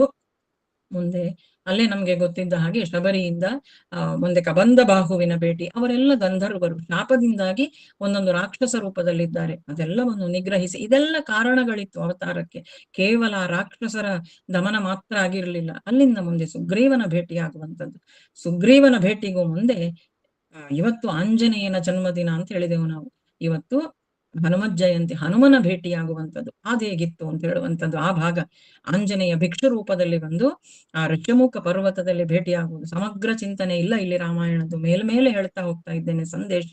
ಹೇಗಿದ್ದ ಆಂಜನೇಯ ಬಂದು ತಾನು ಮಾತಾಡುವ, ಅವನನ್ನು ನೋಡಿದ ತಕ್ಷಣ ಗುರುತಿಸಿಕೊಂಡು ಬಿಡ್ತಾನಂತೆ ರಾಮ. ಹೇಗೆ ಅತ್ಯಂತ ದೊಡ್ಡ ಸ್ವರದಲ್ಲೂ ಮಾತಾಡ್ಲಿಲ್ಲ, ತೀರ ತಗ್ಗಿನ ಸ್ವರದಲ್ಲೂ ಇಲ್ಲ, ಎಲ್ಲಿಯೂ ಮಧ್ಯದಲ್ಲಿ ತಡವರಿಸ್ಲಿಲ್ಲ, ನಿಧಾನವಾಗಿ ಮಾತಾಡ್ತಾ ಇದ್ದಾನೆ ಆಂಜನೇಯ. ಅವಾಗ ಶ್ರೀರಾಮಚಂದ್ರ ಸ್ವಾಮಿ ಹೇಳ್ತಾನಂತೆ ಆ ಮಾತಿನ ಧಾಟಿಯನ್ನೇ ನೋಡಿ, ನಾನ್ ಋಗ್ವೇದ ವಿನೀತಸ್ಯ ನಾ ಯಜುರ್ವೇದ ಧಾರಿಣ ನಾ ಸಾಮವೇದ ವಿದುಷಃ ಶಕ್ಯಮೇವಂ ಪ್ರಭಾಷಿತುಂ. ಹೀಗೆ ಮಾತಾಡ್ತಾನೆ ಅಂತ ಆದ್ರೆ ಇವನು ಚತುರ್ವೇದಗಳನ್ನು ಕೂಡ ತಿಳಿದವನಾಗಿರಬೇಕು ಅಂತ ಈ ರೀತಿ ಅಲ್ಲಿ ಆಯ್ಕೆ ಮಾಡಿಕೊಂಡು ಬಿಟ್ಟಿದ್ದಾನೆ. ಅದು ಆಂಜನೇಯನ ಭಾಗ್ಯ. ನಾವೆಲ್ಲರೂ ಕೂಡ ಭಗವಂತ ನಮ್ಮನ್ನು ಗುರುತಿಸಬೇಕು, ನಾವು ಭಗವಂತನ ಅನುಗ್ರಹಕ್ಕೆ ಪಾತ್ರರಾಗಬೇಕು ಅಂತ ನಾವು ಒದ್ದಾಡುವುದು. ಆದ್ರೆ ಆಂಜನೇಯನಿಗೆ ಸಿಕ್ಕಿದ ಭಾಗ್ಯ ಏನು ಅಂದ್ರೆ ಭಗವಂತನೇ ಅವನನ್ನು ಆರಿಸಿಕೊಂಡದ್ದು. ಈ ರೀತಿ ಮುಂದೆ ಸುಗ್ರೀವನ ಸಖ್ಯ ಆಗುತ್ತದೆ. ವಾಲಿ ವಧೆಗೂ ರಾಮನ ಮೇಲೆ ದೋಷಗಳನ್ನು ಹೇಳ್ತಾರೆ, ಆದ್ರೆ ವಾಲಿ ವಧೆಗೆ ಸಕಾರಣವನ್ನು ರಾಮಾಯಣ ನಮಗೆ ಕೊಡುತ್ತದೆ. ಯಾಕಾಗಿ ಮರೆಯಲ್ಲಿ ನಿಂತು ಹೊಡೆದ ಅಂತ. ಮುಂದೆ ಸೀತಾನ್ವೇಷಣೆಗಾಗಿ ಸುಗ್ರೀವ ಸಮಸ್ತ ಸೈನ್ಯವನ್ನು ಕೂಡ ತಾನು ಕಳಿಸಿಕೊಡ್ತಾನೆ. ಸುಗ್ರೀವ ಹೇಳುವುದುಂಟು, ನೀನೇ ಬಂದು ನನಗೆ ಪಟ್ಟಾಭಿಷೇಕ ಮಾಡು ಅಂತ ಕಿಷ್ಕಿಂಧೆಗೆ. ಆದ್ರೆ ರಾಮನಿಗೆ ನಗರ ಪ್ರವೇಶ ನಿಷಿದ್ಧ. ಇಲ್ಲಿ ಯಾರೂ ನೋಡುವವರಿಲ್ಲ, ಬಾ ನಗರಕ್ಕೆ ಅಂತ ಹೇಳಿದ್ರೆ ರಾಮ ಹೋಗುವುದಿಲ್ಲ. ಯಾಕೆ ಅಂತ ಹೇಳಿದ್ರೆ ತಂದೆ ಇಲ್ಲ ಇರಬಹುದು, ವಾಕ್ ಎಲ್ಲಿಗೆ, ವಾಕ್ ಮನಸ್ಸಿಗೆ, ವಾಕ್ ಆತ್ಮಕ್ಕೆ. ಸುಮ್ಮನೆ ಎಲ್ಲರ ಮುಂದೆ ಕೊಟ್ಟು ಯಾರೂ ಇಲ್ಲದಿರುವಾಗ ತಪ್ಪಿಸಿ ಬಿಡುವಂಥದ್ದು ಅದು ವಾಕ್ ಅಲ್ಲ. ವಾಕ್ ನನ್ನ ಆತ್ಮಕ್ಕೆ ಕೊಟ್ಟುಕೊಂಡಿದ್ದೇನೆ, ತಪ್ಪಿಸುವ ಮಾತೇ ಇಲ್ಲ, ನಗರ ಪ್ರವೇಶ ಬರುವುದಿಲ್ಲ, ಯಾರೂ ನೋಡುವುದಿಲ್ಲ, ತಂದೆ ಇಲ್ಲ ಅಂತ ನಾನು ನಗರಕ್ಕೆ ಬರುವುದಿಲ್ಲ ಅಂತ ಲಕ್ಷ್ಮಣನನ್ನು ಕಳಿಸಿ ಪಟ್ಟಾಭಿಷೇಕವನ್ನು ಮಾಡಿಸ್ತಾನೆ ಸುಗ್ರೀವನದ್ದು. ಅಲ್ಲಿಂದ ಮುಂದೆ ನಮಗೆ ಬರುವಂತದ್ದೇ ಸೀತಾನ್ವೇಷಣೆಗಾಗಿ ಹೋದಂತಹ ಸಂಪೂರ್ಣ ವಾನರ ಸೈನ್ಯ. 4 ದಿಕ್ಕುಗಳಿಗೆ ಹೋದಲ್ಲಿ 3 ದಿಕ್ಕುಗಳಿಗೆ ಹೋದವರು ಹಿಂದಿರುಗಿ ಬರ್ತಾರೆ. ದಕ್ಷಿಣ ದಿಕ್ಕಿಗೆ ಹೋದದ್ದೇ ಆಂಜನೇಯ, ಅಂಗದ, ಮೈಂದ, ದ್ವಿವಿಧ ಮುಂತಾದವರನ್ನೆಲ್ಲ ಕೂಡಿಕೊಂಡಂತಹ ಸೈನ್ಯ. ಹೋಗುವಾಗಲೇ ಆಂಜನೇಯನ ಕೈಯಲ್ಲಿ ಮಾತ್ರ ಮುದ್ರೆ ಉಂಗುರವನ್ನು ಕೊಟ್ಟು ಕಳುಹಿಸಿದ್ದಾನೆ. ಯಾಕೆ? ತನ್ನ ಕಾರ್ಯ ಸಾಧನೆ ಆಗುವುದು ಅಂತ ಹೇಳಿದ್ರೆ ಅದು ಆಂಜನೇಯನಿಂದ ಮಾತ್ರ ಅಂತ. ಹೋದಂತಹ ಆಂಜನೇಯ ಅಲ್ಲಿಂದ ಮುಂದೆ ಸಮುದ್ರ ಲಂಘನವನ್ನು ಮಾಡುವಂಥದ್ದು ಸುಂದರ ಕಾಂಡ. ಇವತ್ತು ನಾವು ಮಹಾಭಾರತದಲ್ಲಿ ಯಾವುದಾದರೂ ಒಂದು ಪರ್ವವನ್ನು ಪಾರಾಯಣ ಮಾಡಬೇಕು ಅಂದ್ರೆ ವಿರಾಟ ಪರ್ವವನ್ನು ಹೇಳ್ತಾರೆ, ರಾಮಾಯಣದಲ್ಲಿ ಸುಂದರ ಕಾಂಡವನ್ನು ಹೇಳ್ತಾರೆ. ಯಾಕೆ? ಭಕ್ತನೊಬ್ಬ ಭಗವಂತನ ಕಾರ್ಯವನ್ನು ಭಗವಂತನಿಲ್ಲದೆ ಮಾಡಿ ತೋರಿಸಿದ್ದಿದ್ರೆ ಅದು ಸುಂದರ ಕಾಂಡದಲ್ಲಿ, ಅದು ಆಂಜನೇಯ. ಅಲ್ಲಿ ವಿರಾಟ ಪರ್ವದಲ್ಲೂ ಹಾಗೆ, ಅಲ್ಲಿ ಕೃಷ್ಣನೇ ಇಲ್ಲ, ಅರ್ಜುನ ಹಾಗೂ ಪಾಂಡವರು, ಅವರ ಪ್ರತಾಪ, ಭಗವಂತನ ಕಾರ್ಯವನ್ನು ಅವರು ಸಾಧನೆ ಮಾಡಿ ತೋರಿಸಿದ್ರು. ಇಲ್ಲಿ ಆಂಜನೇಯ, ರಾಮನೇ ಇಲ್ಲ ಸುಂದರ ಕಾಂಡದಲ್ಲಿ. ರಾಮ ಪದ ಬರದೇ ಇರುವಂತಹ ಒಂದೇ ಒಂದು ಸರ್ಗ ಇಲ್ಲ ರಾಮಾಯಣದಲ್ಲಿ, ಆದ್ರೆ ಇಲ್ಲಿ ರಾಮನಿಲ್ಲ ಸುಂದರ ಕಾಂಡದಲ್ಲಿ. ಪೂರ್ತಿ ಆಂಜನೇಯ ತಾನು ಹೋಗಿ ಆ ಆಂಜನೇಯನ ಆ ವಿನೀತ ಭಾವ ಎಷ್ಟಿತ್ತು ಅಂತ. ಆ ಸಮುದ್ರವನ್ನು ದಾಟಿ ಹೋಗಬೇಕಾದ್ರೆ ಮೈನಾಕ ಪರ್ವತ ಬಂದ್ರೆ ಸಾತ್ವಿಕವಾದಂತ ಅಡ್ಡಿ, ಆ ಸಾತ್ವಿಕವಾದಂತ ಅಡ್ಡಿಯನ್ನು ನಯವಾಗಿ ತಿರಸ್ಕರಿಸಿ ಮುಂದೆ ಬರುವಂತಹ ಆ ತಾಮಸ ರಾಜಸ ಅಡ್ಡಿಗಳೆಲ್ಲ ಬರ್ತದೆ. ಸಿಂಹಿಕೆ ಬರ್ತಾಳೆ, ಅವರನ್ನೆಲ್ಲ ಕೊಂದು ಸುರಸ ಸಿಂಹಿಕೆ ಮುಂದೆ ಹೋಗಿ ಲಂಕೆಗೆ ಹೋಗಿ ಸೀತಾಮಾತೆಯನ್ನು ಕಂಡು ಅವಳಿಗೆ ಮುದ್ರೆ ಉಂಗುರ ಕೊಟ್ಟು ಆಕೆಯಲ್ಲಿಯೂ ನಯ ವಿನಯವನ್ನು ತೋರಿ ಆ ಯಾವ ರೀತಿಯಾಗಿ ಸೀತೆಯ ಆ ಒಂದು ಮುಂದೆ ತಾನು ಪ್ರಕಟನಾದ ಆಂಜನೇಯ ಅಲ್ಲೆಲ್ಲ ಗಮನಿಸಬೇಕು ನಾವು. ಅಂತಃಪುರಕ್ಕೆ ಬಂದು ರಾವಣನ ಅಂತಃಪುರದಲ್ಲೆಲ್ಲ ಸೀತೆಯನ್ನು ಶೋಧನೆ ಮಾಡುವಾಗ ಎಲ್ಲಾ ಕಡೆ ಅರ್ಧಂಬರ್ಧ ವಸ್ತ್ರದಲ್ಲಿದ್ದಂತಹ ಹೆಣ್ಣು ಮಕ್ಕಳನ್ನು ನೋಡ್ತಾನೆ. ತಾನು ಆಲೋಚನೆ ಮಾಡ್ತಾನೆ, ತನ್ನ ಬ್ರಹ್ಮಚರ್ಯ ಎಲ್ಲಿಯಾದ್ರೂ ಹಾಳಾಗಿ ಹೋಯ್ತಾ, ಯಾಕೆ ನಾನು ನೈಷ್ಠಿಕ ಬ್ರಹ್ಮಚಾರಿ. ಕೊನೆಗೆ ನಾನು ಇಲ್ಲೆಲ್ಲ ನೋಡಿದ್ರು ಕೂಡ ಯಾಕಾಗಿ ನೋಡಿದೆ, ನನ್ನ ಅಮ್ಮನನ್ನು ನಾನು ಹುಡುಕುತ್ತಾ ಇದ್ದೇನೆ. ಹೆಣ್ಣು ಮಕ್ಕಳನ್ನು, ಒಂದು ಹೆಣ್ಣನ್ನು ನಾನು ಹುಡುಕಬೇಕು ಅಂತಾದ್ರೆ ಹೆಣ್ಣುಗಳ ಮಧ್ಯದಲ್ಲಿ ಅಲ್ಲದೆ ಹಸುಗಳ ಮಧ್ಯದಲ್ಲಿ ಹೋಗಿ ಹುಡುಕಿದ್ರೆ ಸಿಗ್ತದಾ? ಇಲ್ಲ. ನನ್ನ ಮನಸ್ಸು ಇವರೆಲ್ಲರನ್ನು ನೋಡಿದ್ರು ಕೂಡ ಒಂದಷ್ಟು ವ್ಯಗ್ರವಾಗ್ಲಿಲ್ಲಲ್ಲ. ತಚ್ಚಮೆ ಸುವ್ಯವಸ್ಥಿತಂ, ವ್ಯವಸ್ಥಿತವಾಗಿ ಉಂಟು ನನ್ನ ಮನಸ್ಸು, ಒಂದು ಕಿಂಚಿಂತೂ ಅಲುಗಾಡ್ಲಿಲ್ಲ. ಹಾಗಾಗಿ ಧರ್ಮಲೋಪವಾಗ್ಲಿಲ್ಲ ಅಂತ ತನ್ನಷ್ಟಕ್ಕೆ ತಾನು ತೀರ್ಮಾನ ಮಾಡ್ತಾನೆ. ಮರಳಿ ಬರ್ತಾನೆ ರಾಮಚಂದ್ರ ಅಂತ. ನಾನೇ ಕರ್ಕೊಂಡು ಹೋಗ್ತೇನೆ ನಿನ್ನನ್ನು ಅಂತ ಹೇಳಿದ್ರೆ ಸೀತಾಮಾತೆ ಹೇಳ್ತಾಳೆ, ಇಲ್ಲ, ರಾಮನೇ ಬರಬೇಕು, ರಾಮನೇ ಬಂದಾಗ ಬರ್ತೇನೆ, ಪರಪುರುಷನನ್ನು ನಾನು ಸ್ಪರ್ಶ ಮಾಡುವುದಿಲ್ಲ ಅಂತ. ಹೀಗೆ ಮರಳಿ ಬರ್ತಾನೆ. ಈಗ ಇದರ ಮಧ್ಯದಲ್ಲಿ ಒಂದು ಘಟನೆ ನಡೀತದೆ. ಸುಗ್ರೀವನಿಗೆ ಗೊತ್ತಿತ್ತು ಲಕ್ಷ್ಮಣ ಮುಂದೆ ಆಭರಣಗಳನ್ನೆಲ್ಲ ತಂದಿಡ್ತಾನ. ಅವನು ನೋಡು, ಯಾವುದೋ ರಾಕ್ಷಸ ಒಬ್ಬ ನಾರಿಯನ್ನು ಕರ್ಕೊಂಡು ಹೋಗುವುದನ್ನು ನಾನು ಆ ದಿನ ನೋಡಿದ್ದೆ, ಆಕೆ ಕೆಳಗೆ ತನ್ನ ಆಭರಣಗಳನ್ನು ಹಾಕಿದ್ಲು ಅಂತ. ಆ ಆಭರಣಗಳನ್ನೆಲ್ಲ ನೋಡುವಾಗ ಸೀತೆಯದ್ದು ಅಂತ ಕಣ್ತುಂಬಿ ಬಂದು ರಾಮನಿಗೆ ಗುರುತು ಹಿಡಿಲಿಕ್ಕೆ ಆಗುವುದಿಲ್ಲ. ಆವಾಗ ಲಕ್ಷ್ಮಣನ ಮುಂದೆ ಹೇಳಿದ್ರೆ ಲಕ್ಷ್ಮಣ ಹೇಳುವಂಥದ್ದು ಎಂತ ಸಂದೇಶಗಳು, ಪರಸ್ತ್ರೀಯನ್ನು ಹೇಗೆ ನೋಡಬೇಕು ಅಂತ ಹೇಳುವಂಥದ್ದನ್ನು ರಾಮಾಯಣ ಹೇಳುತ್ತದೆ. ಅವ ಹೇಳ್ತಾನೆ, ನನಗೆ ಅತ್ತಿಗೆ ಕಾಲಂದುಗೆ ಬಿಟ್ರೆ ಇನ್ಯಾವುದರ, ಕಾಲುಂಗುರ ಕಾಲಂದುಗೆ ಇನ್ಯಾವ ಆಭರಣದ ಪರಿಚಯ ಇಲ್ಲ ಅಣ್ಣ. ಪ್ರತಿದಿನ ಅತ್ತಿಗೆಯ ಕಾಲಿಗೆ ನಮಸ್ಕರಿಸುವಾಗ ಕಾಲನ್ನು ನೋಡ್ತಾ ಇದ್ದೆ ನಾನು ಅಂತ. ಆ ಅತ್ತಿಗೆ ಮೈದುನರ ಆ ಒಂದು ಸಂಬಂಧವು ಹಾಗೆ ಇತ್ತು. ಸೀತಾಮಾತೆ ಆಂಜನೇಯನಲ್ಲಿ ಕೇಳುವುದೇ ಹಾಗೆ, ಎನ್ನ ಕಂದ ಹಳ್ಳಿಯ ಹನುಮ ಹೆಂಗಿದ್ದಾರೆ ಲಕ್ಷ್ಮಣ ದೇವರು ಅಂತ. ಲಕ್ಷ್ಮಣ ಹೇಗಿದ್ದಾನೆ ಅಂತ ಕಂದ ಅಂತ ಕರೆಯುವುದಿಲ್ಲ ಹನುಮಂತನನ್ನು. ಆ ಸೀತೆ ತುಂಬಾ ಚಿಕ್ಕವಳು, ಇನ್ನು ಲಕ್ಷ್ಮಣ ಲವಕುಶರು ಹುಟ್ಟಿಲ್ಲ. ಆದರೂ ಕೂಡ ಕೇಳುವುದು ಲಕ್ಷ್ಮಣ ದೇವರು ಹೇಗಿದ್ದಾರೆ, ಮನಸ್ಸಿಗೆ ನಾನು ನೋವು ಮಾಡಿ ಬಂದಿದ್ದೇನೆ ಲಕ್ಷ್ಮಣನಿಗೆ ಅಂತ. ಹೋಗು, ನಿನ್ನ ಅಣ್ಣ ಹೋಗಿದ್ದಾನೆ ಆ ಜಿಂಕೆಯ ಹಿಂದೆ, ಏನೋ ಆಗಿದೆ, ನೀನು ಹೋಗು ಅಂತ. ಹೋಗ್ಲಿಕ್ಕೆ ಒಪ್ಪುವುದಿಲ್ಲ ಲಕ್ಷ್ಮಣ. ಆವಾಗ ನೀನ್ ನನ್ನ ಮೇಲಿನ ಆಸೆಯಿಂದ ಕಾಡಿಗೆ ಬಂದಿದ್ದಿ ಅಂತ ನೋವು ಚುಚ್ಚು ಮಾತುಗಳನ್ನು ಆಡಿದ್ದಾಳೆ. ಹಾಗಾಗಿ ಲಕ್ಷ್ಮಣ ಹೇಗಿದ್ದಾನೆ ಅಂತ ಮೊದಲಿಗೆ ಕೇಳೋದು, ಅಲ್ಲದೆ ಲಕ್ಷ್ಮಣ ಕ್ಷೇಮವಾಗಿದ್ದಾನೆ ಅಂತ ಆದ್ರೆ ರಾಮ ಕ್ಷೇಮವಾಗಿದ್ದಿರ್ಲೇಬೇಕು. ಇದನ್ನೆಲ್ಲವನ್ನು ಕೂಡ ನಮ್ಗೆ ವ್ಯಾಖ್ಯಾನಕಾರರು ಕೊಡ್ತಾರೆ. ಮರಳಿ ಬರ್ತಾನೆ ಆಂಜನೇಯ. ಚೂಡಾಮಣಿಯನ್ನು ಕೊಟ್ಟಿದ್ದಾಳೆ ಸೀತಾಮಾತೆ, ಬಂದು ರಾಮನಿಗೆ ಕೊಟ್ರೆ ರಾಮ ಹೇಳ್ತಾನೆ, ಕಾಡಲ್ಲಿದ್ದೇನಪ್ಪ, ನಿನಗೇನು ಕೊಡ್ಲಿ, ಕಾಡಾಡಿ ನಾನಿವತ್ತು ಅಯೋಧ್ಯೆಯ ರಾಜನಲ್ಲ, ಇವತ್ತು ನಾನು ನಿನಗೆ ಕೊಡ್ಲಿಕ್ಕೆ ಸಾಧ್ಯ ಇದ್ರೆ ಪ್ರೀತಿಪೂರ್ವಕವಾದ ಆಲಿಂಗನ ಮಾತ್ರ ಅಂತ. ಭಗವಂತ ಹಾಗೂ ಭಕ್ತನ ಆಲಿಂಗನ ಅಂತ. ಘನತತ್ವ ಒಂದಕ್ಕೆ ದಿನರಾತ್ರಿ ಮನಸೋತು ನೆನೆಯದೆ ಇನ್ನೊಂದನ್ನು ಎಲ್ಲವಾ ನೀಡುತ್ತದರ ಅನುಸಂಧಿಯಲ್ಲಿ ಜೀವಭಾರವನ್ನು ಮರೆಯುವುದು ಹನುಮಂತನ ಉಪದೇಶ ಮಂಕುತಿಮ್ಮ ಅಂತ. ಆ ಘನತತ್ವಕ್ಕೆ, ಆ ಭಗವಂತ ಅಂತ ಹೇಳುವಂತಹ ತತ್ವಕ್ಕೆ ದಿನ ರಾತ್ರಿ ಮನಸೋತ ಶ್ರೀರಾಮನಿಗಾಗಿ ಆಂಜನೇಯ ನೆನೆಯದೆ ಇನ್ನೊಂದನ್ನು, ನಾವು ಹೀಗೆ ಮಾಡಬೇಕು ಅಂತ ಕಗ್ಗದಲ್ಲಿ ಕೊಡುವಂಥದ್ದು, ಇನ್ನೊಂದನ್ನು ನೆನೆಯದೆ ಎಲ್ಲವನ್ನೂ ಅದಕ್ಕಾಗಿ ನೀಡಿ, ಆ ತತ್ವಕ್ಕಾಗಿ ನೀಡಿ, ನೆನೆಯದೆ ಇನ್ನೊಂದನು ಎಲ್ಲವಾ ನೀಡುತ್ತದರ ಅನುಸಂಧಿಯಲ್ಲಿ ಜೀವಭಾರವನ್ನು ಮರೆಯುವುದು. ಈ ಭಗವಂತನ ಬಗ್ಗೆ ಅನುಸಂಧಾನ ಮಾಡ್ತಾ ಮಾಡ್ತಾ ಮಾಡ್ತಾ ಮಾಡ್ತಾ ನನಗೂ ಒಂದು ಜೀವ ಉಂಟು, ನನ್ನದೂ ಒಂದು ಜೀವನ ಉಂಟು ಅಂತ ಹೇಳುವಂಥದ್ದನ್ನೇ ನಾನು ಆಲೋಚನೆ ಮಾಡದೆ ಅನುಸಂಧೆಯಲ್ಲಿ ಜೀವಭಾರವನ್ನು ಮರೆಯುವುದು ಹನುಮಂತನ ಉಪದೇಶ ಮಂಕುತಿಮ್ಮ ಅಂತ. ಇದು ಹನುಮಂತನ ಉಪದೇಶ ಇದಾಗಿತ್ತು ಅಂತ ಹೇಳುವಂತ ನಮಗೆಲ್ಲರಿಗೂ ಕೂಡ. ಯಾಕೆ ನಾವು ಶ್ರುತಿಗಳು, ಸ್ಮೃತಿಗಳು, ಪುರಾಣಗಳು, ಇತಿಹಾಸಗಳು ಇದೆಲ್ಲವೂ ಕೂಡ ನಮ್ಗೆ ಏನನ್ನು ಹೇಳುತ್ತದೆ ಅಂತ ಹೇಳಿದ್ರೆ ಕೊನೆಯದಾಗಿ ಏನು ಅಂದ್ರೆ ಭಗವಂತನ ಹತ್ರ ಹೋಗ್ಲಿಕ್ಕೆ, ಅವನನ್ನು ಬಿಟ್ಟು ಬಂದವರು ನಾವು, ಅವನನ್ನು ಸೇರುವುದೇ ನಮ್ಮ ಅಂತಿಮವಾದಂತಹ ಗುರಿಯೇ ಆಗಿರ್ಬೇಕೇ ಹೊರತು ಎಲ್ಲವೂ ದಾರಿಗಳು ಬೇರೆ ಇರಬಹುದು, ವೇದಗಳು, ಉಪನಿಷತ್ತುಗಳು ಎಲ್ಲವೂ ಹೇಳುವುದು ಇದನ್ನೇ.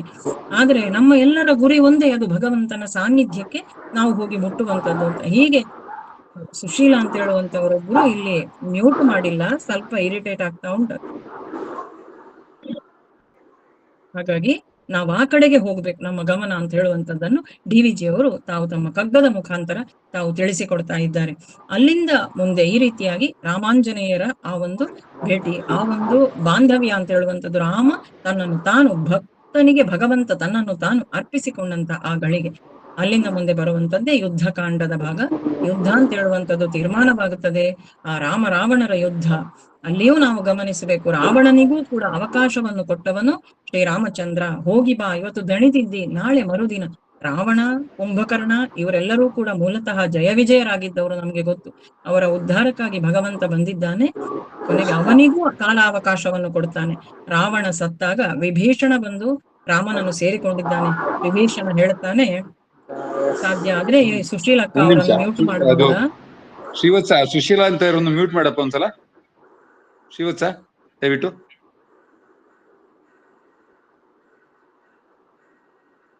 ಕಂಟಿನ್ಯೂ ಮಾಡಿ. ಯುದ್ಧ ಅಂತ ಹೇಳುವಂಥದ್ದು ತೀರ್ಮಾನವಾಗ್ತದೆ. ಯುದ್ಧದಲ್ಲಿಯೂ ಕೂಡ ಅಷ್ಟೇ.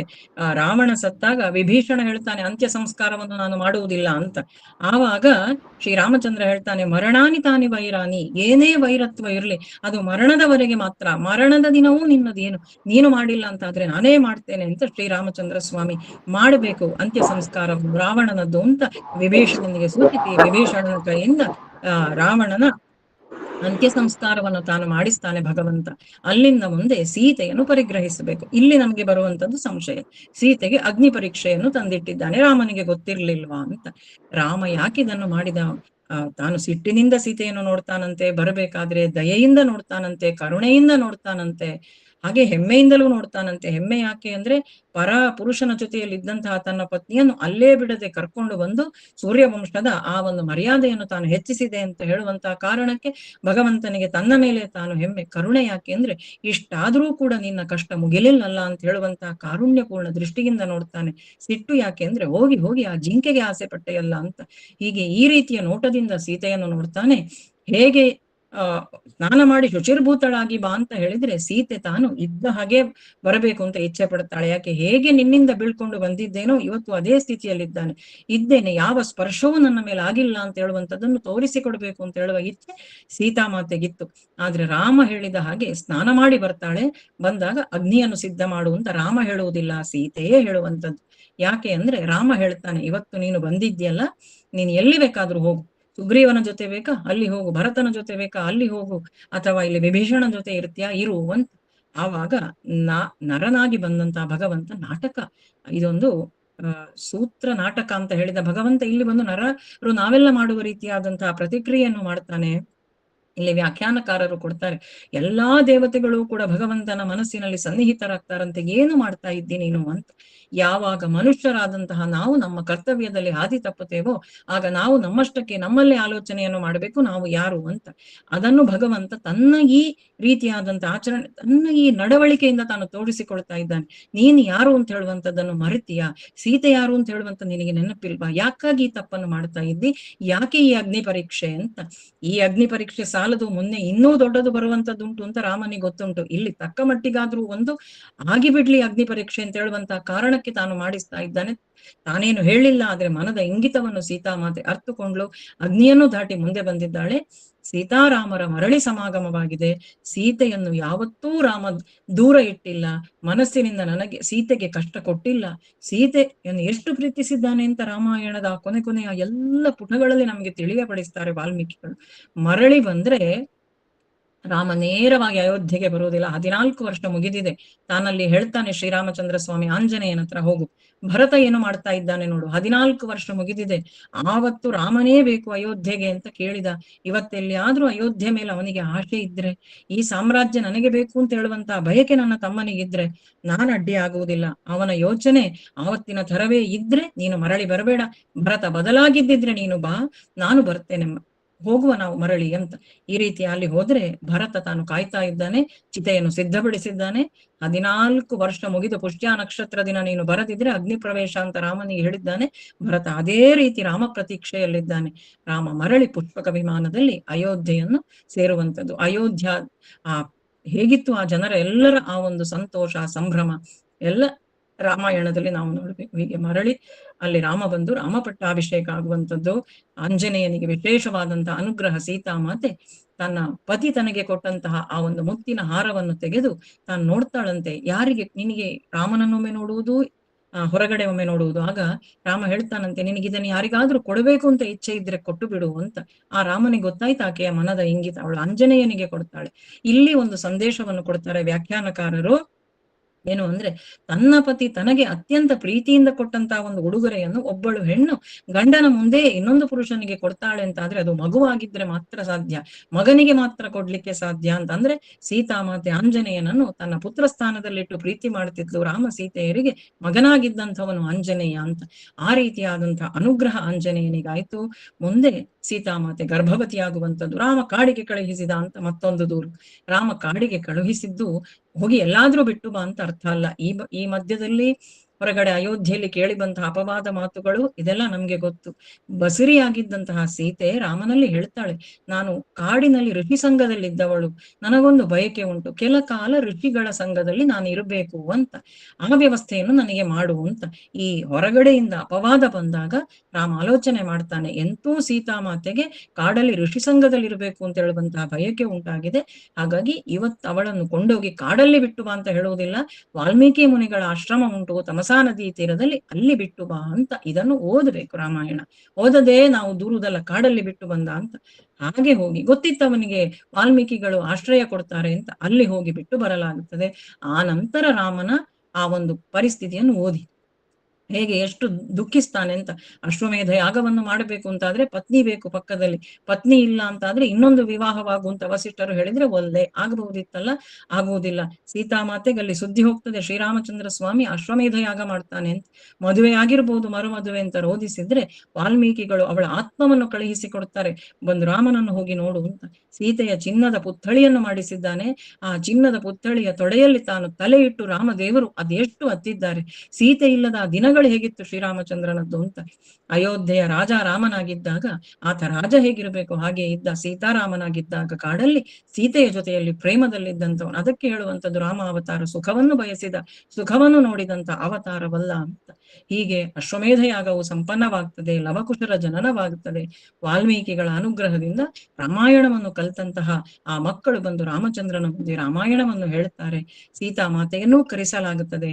ಆದ್ರೆ ಮತ್ತೆ ಸೀತೆ ಏನಾದ್ರೂ ಪರೀಕ್ಷೆ ಕೊಡಬೇಕು ಅಂತ ಹೇಳುವಂತಹ ಭಯದಿಂದ ಆಕೆ ರಸಾತಳ ಪ್ರವೇಶವನ್ನು ಮಾಡುತ್ತಾಳೆ.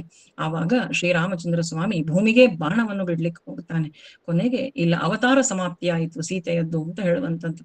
ಅಲ್ಲಿಂದ ಮುಂದೆಯೂ ಕೆಲ ವರ್ಷಗಳ ಕಾಲ ಶ್ರೀರಾಮಚಂದ್ರ ಸ್ವಾಮಿ ತಾನು ಭೂಮಿಯನ್ನು, ಅಯೋಧ್ಯೆಯನ್ನು, ಸಮಸ್ತ ಮಂಡಲವನ್ನು ತಾನು ಆಳ್ವಿಕೆಯನ್ನು ಮಾಡ್ತಾನೆ. ಕೊನೆಗೆ ರಾಮ ಅವತಾರ ಮುಕ್ತಾಯವಾಗುವಂತಹ ಕಾಲಪುರುಷ ಬರ್ತಾನೆ. ಅವತಾರ ಮುಗಿಯಿತು ಅಂತಾದ್ರೆ ಮರಳಿ ಬರಬಹುದು ಅಂತ.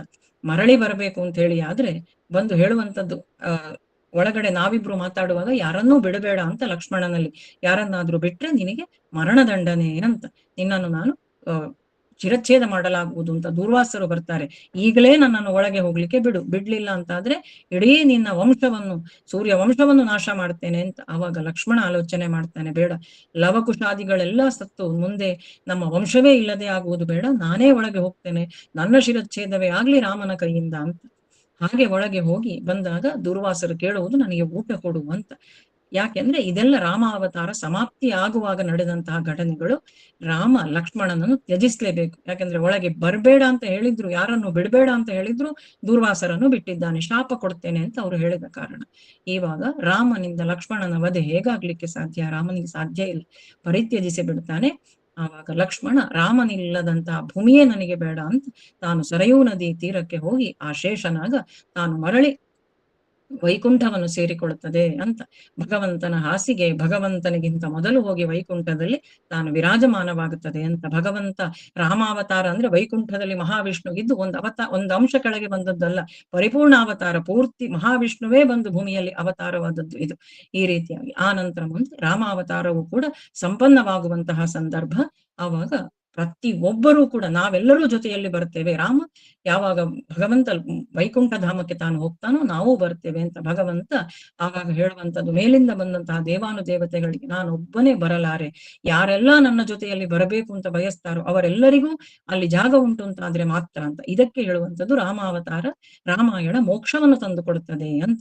ತನ್ನ ಜೊತೆಯಲ್ಲಿ ಬಂದಂತಹ ಎಲ್ಲರನ್ನು, ಅಷ್ಟೊಂದು ಕಪಿಗಳಿತ್ತು, ಆ ಎಲ್ಲ ಕಪಿ ಸೈನ್ಯವನ್ನು ಆಂಜನೇಯನನ್ನು ಬಿಟ್ಟು, ಆಂಜನೇಯ ಇವತ್ತೂ ಇದ್ದಾನೆ ಭೂಮಿಯಲ್ಲಿ. ಎಲ್ಲಿ ರಾಮಕಥೆ ಆಗ್ತದೋ, ಎಲ್ಲಿ ರಾಮಕಥಾ ಶ್ರವಣ ಮನನ ಚಿಂತನ ನಿಧಿಧ್ಯಾಸನ ಅನುಷ್ಠಾನಗಳಾಗ್ತದೋ ಅಲ್ಲೆಲ್ಲ ಆಂಜನೇಯ ಇದ್ದಾನೆ ಅಂತ ಹೇಳಿ, ಆ ರೀತಿಯಾಗಿ ಎಲ್ಲರನ್ನು ಜೊತೆಯಲ್ಲಿ ಕರೆದುಕೊಂಡು ಸಾಕೇತ ಧಾಮ ಅಂತ ಹೇಳುವಂತಲ್ಲಿ ಅವರೆಲ್ಲರಿಗೂ ಕೂಡ ವ್ಯವಸ್ಥೆ ಮಾಡಲಾಗ್ತದೆ. ಮೋಕ್ಷಕ್ಕೆ ತೆರಳುತ್ತಾರೆ ಸಮಸ್ತರು. ರಾಮಾಯಣ ಮೋಕ್ಷವನ್ನು ತಂದುಕೊಡುವಂಥದ್ದು. ಈ ರೀತಿಯಾಗಿ ರಾಮಾಯಣ ಕಥೆಯು ಸಮಾಪ್ತಿಯಾಗ್ತದೆ. ಇದಿಷ್ಟೇ ಅಲ್ಲ, ಇಲ್ಲಿ ನಾನು ಹೇಳಿದ್ದಕ್ಕಿಂತ ಹೇಳದೇ ಇದ್ದದ್ದೇ ಹೆಚ್ಚು ಉಂಟು. ಮೇಲಿಂದ ಮೇಲೆ ಒಂದಷ್ಟು ಚಿಂತನೆಗಳನ್ನು ಕೊಟ್ಟಿದ್ದೇನೆ, ತುಂಬಾ ಇದೆ ವಿಚಾರಗಳು. ಆದ್ರೆ ಒಂದು ಮನವಿಯನ್ನು ನಾನು ಮಾಡಿಕೊಳ್ಳೋದು ಈ ಮೂಲಕ ಏನು ಅಂದ್ರೆ, ನಾವೆಲ್ಲರೂ ಹಿಂದೂಗಳಾಗಿದ್ದವರು, ನಾವೆಲ್ಲರೂ ರಾಮನ ಆರಾಧಕರು, ರಾಮ ಅಂದ್ರೆ ಭಕ್ತಿಯನ್ನಿರಿಸಿಕೊಂಡವರು. ದಯವಿಟ್ಟು ರಾಮಾಯಣವನ್ನು ಓದುವ. ರಾಮಾಯಣ ಪುಸ್ತಕ ಗೋರಖ್ಪುರ ಪ್ರೆಸ್ಸಿನವರು ಎಲ್ಲರಿಗೂ ನಮಗೆ ಸುಲಭವಾಗಿ ಸಿಗುವ ಹಾಗೆ, ಸಂಸ್ಕೃತದಲ್ಲಿ ಆಗದಿದ್ರೆ ಬೇಡ ಕನ್ನಡದಲ್ಲಿ ಓದುವ. ನಾನು ಸಂಸ್ಕೃತವನ್ನು ಓದಿದವಳಲ್ಲ, ಕನ್ನಡದಲ್ಲೇ ಓದಿದವಳು. ಕನ್ನಡದಲ್ಲಿ ಅರ್ಥ ಆಗುವ ರೀತಿಯಲ್ಲಿ ಉಂಟು, ಸಂಸ್ಕೃತವೂ ಅರ್ಥವಾಗ್ತದೆ, ಓದುವ. ಇವತ್ತಿನಿಂದ 2 ಸರ್ಗವನ್ನು ನಾವು ಓದಿದೆವು ಅಂತಾದ್ರೆ ಮುಂದಿನ ರಾಮನವಮಿ ಹನುಮತ್ ಜಯಂತಿಗಾಗುವಾಗ ಸಂಪೂರ್ಣ ರಾಮಾಯಣವನ್ನು ನಾವು ಓದಿದಂತಾಗುತ್ತದೆ. ರಾಮಾಯಣವನ್ನು ಓದಿ ನೋಡಿ, ನಾವು ಇದ್ದದ್ದೇ ಬೇರೆ ಆಗುವುದೇ ಬೇರೆ ಅಂತ ಹೇಳುವಂತ ಆ ಒಂದು ಭಾಗ್ಯ ನಮ್ಮದು ಆಗುತ್ತದೆ. ಆ ಒಂದು ಭಾಗ್ಯಕ್ಕೆ ನಮ್ಮನ್ನು ನಾವು ತೆರೆದುಕೊಳ್ಳಬೇಕು ಅಂತ ಹೇಳ್ತೇನೆ. ಇಲ್ಲಿಗೆ ಇವತ್ತಿನ ಈ ಚಿಕ್ಕ ನನ್ನ ಪ್ರಯತ್ನವನ್ನು ಶ್ರೀರಾಮಚಂದ್ರ ಸ್ವಾಮಿಯ ಪಾದಾರವಿಂದಗಳಿಗೆ ಅರ್ಪಣೆಯನ್ನು ಮಾಡ್ತೇನೆ. ಈ ಒಂದು ಅವಕಾಶಕ್ಕಾಗಿ ಎಲ್ಲರಿಗೂ ಕೂಡ ಧನ್ಯವಾದಗಳು. ಶುಭವಾಗ್ಲಿ, ಮಂಗಳವಾಗ್ಲಿ. ಶ್ರೀ ರಾಮಚಂದ್ರ ಅರ್ಪಣಮಸ್ತು. ಧನ್ಯವಾದ ಚೇತನಕ್ಕ. ರಾಮಾಯಣದಲ್ಲಿ ಗುರು ವಿಶ್ವಾಮಿತ್ರನ ಮಹತ್ವ, ತಂದೆ ತಾಯಿಯರಲ್ಲಿ ರಾಮನ ನಡತೆ, ಅಹಲ್ಯ ಮೋಕ್ಷ, ಭರತ ಲಕ್ಷ್ಮಣರ ಪ್ರೀತಿ, ಆಂಜನೇಯ ಭೇಟಿ, ಸೀತಾ ಅಗ್ನಿ ಪರೀಕ್ಷೆ, ಈ ಎಲ್ಲಾ ಕಥೆಗಳನ್ನು ಹೃದಯ ಸ್ಪರ್ಶಿಸುವಂತೆ ಇವತ್ತು ನೀವು ನಮ್ಮ ಮುಂದೆ ಇಟ್ಟಿದ್ದೀರಿ. ಕೊನೆಯಲ್ಲಿ ನೀವು ಹೇಳಿದ್ರಿ, ರಾಮ ಬಂದ ಮನೆಗೆ, ಮುಖ್ಯ ಪ್ರಾಣ ಬಂದ ಮನೆಗೆ ರಾಮನಾಮಧ್ವನಿಗೆ. ಅಂದ್ರೆ ಇವತ್ತಿನ ಈ ಶುಭ ದಿನ ಹನುಮತ್ ಜಯಂತಿ ಅಂತೂ ಈ ಕಥೆಯನ್ನು ಕೇಳಿದ ನಾವೆಲ್ಲರೂ ಧನ್ಯರು.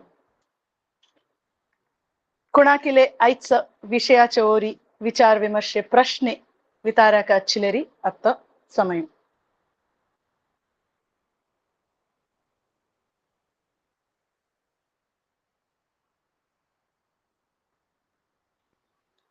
ನಮಸ್ಕಾರ. ರವಿ ಸಜ್ಜದ್ದೆ ಅಂತ ಕೇಳಿಸ್ತಾ ಉಂಟಾ? ಕೇಳಿಸ್ತದೆ.